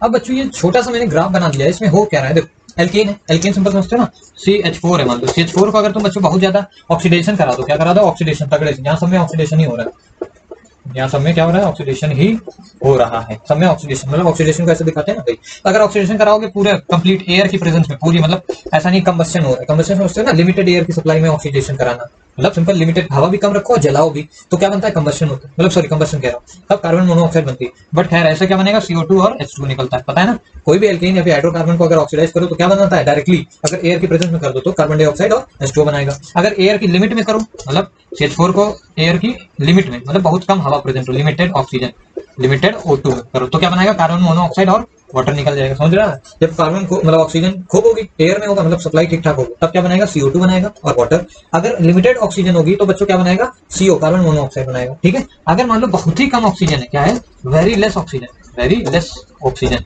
तब बच्चों चांसेस होते हैं कि ये एल्केन जो होता है ये या तो भैया अल्कोहल बना सकता है ऑक्सीडाइज होके, या तो एल्डिहाइड बना सकता है, तो कार्बोक्सिलिक, या फिर डायरेक्टली वहां कब जाएगा, डायरेक्टली एल्केन यहाँ से यहाँ कब जाएगा बच्चों, जब एयर तगड़ी होगी, मतलब क्या है, जब एयर क्या होगा बीच में, मतलब एयर होगी, मतलब प्रेजेंस ऑफ ऑक्सीजन। ठीक है, या फिर very limited supply of oxygen. अगर बहुत ही कम होगी, देखो प्रेजेंस और लिमिटेड दोनों अलग अलग चीजें, presence of oxygen, limited oxygen, और वेरी लेस ऑक्सीजन बहुत ही कम होता है, मतलब बहुत ही कम, जब बहुत ही कम होगा तब ये होता है। ठीक है, तो ऐसे केस के लिए बच्चों कुछ एक स्पेसिफिक कैटलिस्ट डिजाइन है। अगर कभी भी एल्केन के साथ कभी भी ये दिख जाए कॉपर रेड ट्यूब, तो तुम्हें पता होना चाहिए कि तुम डायरेक्टली अल्कोहल बनोगे, क्योंकि यहाँ से ऑक्सीडेशन होकर ये मिल रहा है, ये मिल रहा है, ये भी मिल रहा है, तो भैया यहाँ से डायरेक्ट ऑक्सीडेशन होकर ये मिलेगा, कब मिलेगा, किससे मिलेगा, वो सारी चीजें लिखी। अगर तुम्हें एल्केन से डायरेक्टली अल्कोहल बनाना, क्या बनाना है, एल्केन से डायरेक्टली अल्कोहल, या फिर कभी रिएक्शन में ऐसा दिखे तो समझ जाना भैया क्या बनेगा, केवल अल्कोहल तक रिडक्शन होगा, कॉपर ऊपर लगाओ। अगर कभी भैया मोलिब्डेनम की ऑक्साइड दिख रही है, क्या दिख रही है, मोलिब्डेनम की ऑक्साइड, तो याद रखना 2 को आगे पार कर लेगा। समझ आता है, मतलब क्या है, ये थोड़ा ज्यादा ऑक्सीडाइजिंग एजेंट होगा, ये सबसे वीक है, ये ज्यादा है, और ये तगड़ा है ऑक्सीडाइजिंग एजेंट। समझ में आता है, यहीं पर Ag2O लिख सकते हैं, सिलीनियम ऑक्साइड भी लिख सकते हो। ठीक है, बहुत सारे ऑक्सीडाइजिंग एजेंट होते हैं। ठीक है, तो क्या करेगा यहाँ पर, ये क्या लिखा है, मैंगनीज की OAC, AC होता है एसिटिक, मैंगनीज का और क्या कहते हैं यार इसको, मर्क्यूरेट ऐसे कुछ कहते हैं, सॉरी। ठीक है, मर्क्यूरेट नहीं, एसिटेट बोलते हैं, मैंगनीज एसिटेट। ठीक है, और ये होता है Ag2O, अर्जेंटिक ऑक्साइड इसको बोलते हैं, अर्जेंटा, और या फिर ये हो, ऐसा कभी दिखा हो तो एल्केन डायरेक्टली कन्वर्ट हो जाएगा कार्बोक्सिलिक में, जैसे CH4 से क्या बन जाएगा, HCOOH, ये क्या बन जाएगा, HCOOH। भाई एक ही कार्बन, देखो कार्बन काउंट सेम रहेगा, एक कार्बन का एल्केन, एक ही कार्बन की क्या बनेगी, कार्बोक्सिलिक एसिड। अगर तुम क्या कर दो, ये Ag2O लगा दो, मान लो Ag2O। कई बार बच्चों ऐसा क्वेश्चन रहता है, मतलब कि Ag2O लगा है सेकंड के, मतलब ये आपको रीजन पता होने चाहिए, ये काम करते हैं। समझ में आता है, जैसे ये मोलिब्डेनम ऑक्साइड है, ऐसे मतलब एटीएम 100 एटीएम प्रेशर रखा जाता है, उसमें क्या होता है ये एल्केन से एल्डिहाइड में चला जाता है। छोटा सा ओवरव्यू है, समझ में आए तो भी ठीक है, नहीं तो भैया थोड़ा सा मतलब दिमाग में जोड़ डालना और याद करने की कोशिश करना, ठीक है। अब बच्चों लास्ट में एक स्पेशल टाइप की रिएक्शन आती है, कोरे हाउस सिंथेसिस। कोरे हाउस सिंथेसिस बच्चों इसका थोड़ा सा मतलब अपना अच्छा उपयोग है, बात है कि इससे तुम क्या बना सकते हो, ऑड नंबर ऑफ एल्केन बनाया जा सकता है। एल्केन मतलब अनसिमेट्रिकल एल्केन भी कहते हैं उसको। अभी तक जितनी रिएक्शन देखी, या तो यहाँ पर आर एच बन रहा था, या तो आर डैश आर बन रहा था, या तो सिमेट्रिकल बन रहा था, या तो डायरेक्टली एक ऐसा बन रहा था। बट हमने कभी भी ये नहीं देखा ऑड नंबर ऑफ एल्केन्स कैसे बना, समझ आता है। जैसे अगर मैं बोलूँ पेंटेन बताओ कैसे बनेगा, जैसे पेंटेन क्या होता है, CH3 CH2 CH2 CH2 CH3 pentane, इसका नाम है पेंटेन। अब पेंटेन कैसे बनाया जाए बच्चों, तो उसको डिफाइन किया कोरे हाउस सिंथेसिस ने। क्या कहा, देखो कहा कि भैया पेंटेन को तुम पहले तो सबसे पहले ब्रेक कर लो। कैसे ब्रेक करो, तुम्हारी मर्जी है, सिंपल मतलब किसी भी फॉर्म में, या तो यहाँ से ब्रेक कर लो, इन 2 कार्बन का एक पैकेट बना लो, इसको एक पैकेट बना लो, कुछ भी कहीं से ब्रेक कर लो। मेरा मन है मैं यहाँ से ब्रेक करता हूँ, यहाँ से मीन्स ये इधर 3 कार्बन का एक पैकेट, ये एक झोला बना दिया, नहीं समझता है। मैं कह रहा हूँ ब्रेक कर लो किसी भी अपने मन पसंद कार्बन से, जो एल्केन बनाना हो उसको पहले तो ब्रेक कर लो, ठीक है। ब्रेक कर लिया, अब बच्चों कोई भी एक पार्ट उठा लो जो मन में है, वो मतलब जो मन में आ रहा है वही उठा लो, CH3 CH2, ठीक है ना, CH3 CH2, ओके बच्चों। और इसी के साथ मान लो तुम CH3 CH2, अब एक बॉन्ड खाली है, उसमें तुम कोई हेलोजन जोड़ दो, मेरा मन कर रहा है ब्रोमीन जोड़ दिया, मींस क्या है, सिंपल हेलोजन के साथ उसको करके लिथियम के साथ हमें रिएक्ट करा देना 2 टाइम्स ऑफ लिथियम के प्रेजेंस में बच्चों। तो ये क्या बना लेगा, सिंपल सा C2 मतलब C2 कह रहे हैं, हाँ C2H5 Li बन जाएगा, और साथ ही साथ LiBr बाहर हो जाएगा, समझो बात को। लिथियम मेटल के साथ कैसी रिएक्शन होगी बच्चों, सिंपल एक लिथियम मेटल क्या करेगा, इस ब्रोमीन को सब्स्टिट्यूट कर देगा, क्या बनेगा, सब्स्टिट्यूट होके सब्स्टिट्यूशन रिएक्शन होगी, तो बन गया ये, ठीक है। अब बच्चों दूसरी केस में 2 टाइम्स ऑफ C2H5 Li, ये क्या करेगा बच्चों, ये मतलब रिएक्ट कर जाएगा किससे, कॉपर आयोडाइड से, मतलब इसको कॉपर आयोडाइड के साथ, मतलब देखो समझो फिर से पेंटेन बनाना था, हमने इसको ब्रेक कर लिया 2 अलग अलग फॉर्म में, जो ऐसा मन करेगा, यहाँ से चाहो यहाँ ब्रेक कर लो, यहाँ कोने से चाहो यहाँ ब्रेक कर लो, जैसा मन करे। फिर 2 बन जाएंगे ब्रेक करने के बाद, एक ही साइड का एक ही साइड का, कोई भी साइड उठा लो, उसको Br के साथ अटैच कर दो, मतलब कोई भी हेलोजन Br हो, तुम क्लोरीन जोड़ सकते हो कोई हेलोजन के साथ अटैच करके 2 टाइम्स ऑफ लिथियम, लेकिन ये रखना मेटल यही रखना, इसी के साथ कर दो रिएक्शन। तो क्या होगा, लिथियम एक बार इसको डिस्प्लेस कर देगा, या फिर बोलो इसको सब्स्टिट्यूट करके यहाँ लड़ जाएगा, तो क्या बना लेगा, ये क्या बना लिया, RX बना लिया, एल्काइल हैलाइड। तो एल्काइल हैलाइड भी ऐसे बना सकते हो कोरे हाउस से, ठीक है। खैर हमें बनाना है एल्केन, कौन सा, पेंटेन होगी, RX बन गया, ठीक है। अब यहाँ पे LiBr वो खैर बाई प्रोडक्ट निकल गया। अब इसी 2 टाइम्स ऑफ इसको कॉपर आयोडाइड के साथ रिएक्ट कराते हैं, जिसके साथ कॉपर आयोडाइड के साथ ये बच्चों क्या बनता है, सिंपली गिलमन्स रिएजेंट फॉर्म करता है, CuLi, यहाँ पर C2H5, यहाँ पर भी C2H5, जैसे ग्रिग्नार्ड रिएजेंट था उसी तरीके से ये गिलमन्स रिएजेंट है, गिलमन्स रिएजेंट। देखो बच्चों समझ आए तो भी अच्छा है, ना समझ में आए तो और भी ज्यादा अच्छा है, ठीक है। तो इसको बस ऐसे ही होप करके बता दे रहा हूँ आपको कि क्या करना था, सबसे पहले तोड़ा, फिर एक पार्ट को उठा के Br के साथ लिथियम के साथ रिएक्शन करा दिया, ठीक है। ऐसा करके मतलब उसका हैलाइड बना लिया, उसको लिथियम के साथ करा दिया, तो क्या होगा, हैलाइड एक्सचेंज हो गया, लिथियम आके जुड़ गया, समझ में आता है, मतलब मेटल आके जुड़ गया ना, सब्स्टिट्यूट हो गया। तो ये RX नहीं है यार, गलत लिख गया, हैलाइड थोड़ी है, लिथियम क्या है, मेटल है ना, ठीक है। तो ये क्या बना लिया, कोई ऐसा कंपाउंड बना, फिर इसी को कॉपर आयोडाइड के साथ रिएक्ट करके ये बना दिया, ठीक है। इतना समझ आता है। फिर बच्चों जो बचा हुआ पार्ट है, तुमने ये अलग दिखाया था भाई, इसको यहाँ से Br का जो बचा हुआ पार्ट है बच्चों, उसकी क्या निकाल लो, उसका हैलाइड बना लो, CH3 CH2 एक बॉन्ड खाली है, वहां क्या लगा लो, वही हैलाइड लगा दो जो तुमने पहले यूज किया था, लगा लिया। इसको भैया रिएक्ट करा दो इससे, ये जो तुम्हारा बना है गिलमन्स रिएजेंट, CuLi, यहाँ C2H5 और यहाँ पर C2H5। अब बच्चों होता क्या है ना, ये यहाँ पर SN2 रिएक्शन होती है, क्या होती है, SN2 रिएक्शन, SN2 मैकेनिज्म से ये रिएक्शन होती है। SN2 पता है ना, सिंपल सा क्या बनेगा, इन्वर्जन वाला प्रोडक्ट बनता है, अरे भाई क्या ट्रांजिशन स्टेट बनता है, साथ ही साथ ये ग्रुप इधर अटैच होगा, ये निकलेगा भी ब्रोमीन, समझ आता है। तो ये बनाएगा क्या बच्चों, ये पूरा पूरा C2H5 यहाँ जुड़ जाएगा, तो क्या बना लेगा, CH3 CH2 इतना तो पहले से था, और ये C2H5 वाला पोर्शन आके यहाँ जुड़ जाएगा ब्रोमीन साथ ही साथ, मतलब जुड़ के ट्रांजिशन स्टेट बनाएगा, याद है ना SN2 मैकेनिज्म, तो ट्रांजिशन स्टेट बनाएगा, ऐसे ही जुड़ जाएगा, मतलब डॉट डॉट डॉट कर देता हूँ, यहाँ के जुड़ गया C2H5, और क्या बना दिया, यहाँ CH2 और CH3 जुड़ जाएगा, समझ आता है। तो क्या बन गया, पेंटेन बन गया, समझ आती बात, पेंटेन बन गया। ऐसे ही हम लोग क्या बनाते हैं, पेंटेन को फॉर्मेशन करते हैं, समझ आता है। ये सिंगल प्रिपरेशन है किसके लिए, अनसिमेट्रिकल एल्केन। याद रखना ये कौन ज्यादा देगा, जो SN2 को ज्यादा देगा। SN2 में ज्यादा का ऑर्डर क्या था बच्चों, 1 degree greater than 2 degree greater than 3 degree, ऐसा कुछ ऑर्डर आया था, याद है। अच्छा नहीं याद तो कोई बात नहीं, क्योंकि यहाँ स्टेबिलिटी ऑफ ट्रांजिशन स्टेट देखते हैं, और ट्रांजिशन स्टेट एक तरीके से कार्बन एनायन की तरह एक्ट करती है, ठीक है। तो बच्चों आई होप सो ये आपको नहीं क्लियर होगा, बाकी जो पिछली बातें बताई काफी ज्यादा क्लियर होंगी, और ये भी लगभग क्लियर होगा यार। सिंपल जो पार्ट बचता है, कोई भी एक पार्ट से तुम क्या करो, उसका एल्काइल हैलाइड बना लो, लिथियम मेटल के साथ रिएक्ट करा दो, तो क्या बनेगा, सिंपल ये जो बना है उसी के 2 मोल लेके कॉपर आयोडाइड के साथ रिएक्ट करा दो, पहले एक बार लिथियम के साथ कराया, दूसरी बार कॉपर आयोडाइड के साथ करा दो, तो गिलमन्स रिएजेंट बन जाएगा, मींस कॉपर Li और ये +3 ऑक्सीडेशन स्टेट में चला जाएगा, कॉपर समझ आता है, ऑक्सीडेशन हो जाएगा। फिर क्या होगा, ये जो तुम्हारी बची वाली ग्रुप थी उसका हैलाइड बना लो फिर से, और उसको क्या रिएक्ट करा दो किसी गिलमन्स के साथ, समझ आ रही, तो क्या बना लेगा, सिंपल सा पेंटेन बना लेगा, किस मैकेनिज्म के थ्रू, SN2 के थ्रू। ठीक है, इतना सा बहुत होता है। अब बच्चों इस चैप्टर के अंदर मतलब अब खास कर मतलब अब इस चैप्टर के अंदर मतलब कुछ भी बचने वाला लायक तो नहीं बचता है, काफी ज्यादा पसीना भी हो गया भाई। और आई होप सो आपको मतलब चीजें क्लियर होंगी प्रिटी मच, थोड़ी थोड़ी करके। और पढ़ते रहो, मुस्कुराते रहो। बाकी अब आगे वीडियोस लाएंगे अल्कोहल फिनॉल इत्र वगैरह, क्योंकि 11th की केमिस्ट्री ऑर्गेनिक की खत्म हो चुकी है बच्चों आज की इस वीडियो से। बाकी देखो ये वीडियो उन्हीं को ज्यादा अच्छा लगा होगा जिन्होंने कभी ना कभी ये चीजें पढ़ी होंगी। मुझे पता है मैंने उस तरीके से लेवल से नहीं पढ़ाया कि आपने मतलब एकदम बच्चे लेवल से, फिर भी मैक्सिमम चीजों को आपको समझाने की कोशिश की है। अगर कोई चीज नहीं समझ आई हो तो आप कमेंट कर सकते हैं, और नहीं तो भाई क्या ही गरिया भी सकते हो वैसे। ठीक है, क्या ज्यादा बकैती हो गई आज, और काफी बड़ा वीडियो रह गया ये। तो भाई आराम से देखियो, डरना नहीं। ऑर्गेनिक से वैसे भी डरने का नहीं, वैसे भी जीओसी जो पढ़ के आया है उसको फील आई होगी ये वीडियो देख के, मतलब ज्यादा याद करने वाला, मतलब याद करने वाला तो है ही, बट अच्छा लगा होगा। ठीक है, बाकी हंसते रहो, मुस्कुराते रहो, ऐसे ही खुश रहो। उसके बाद मिलते हैं, ठीक है।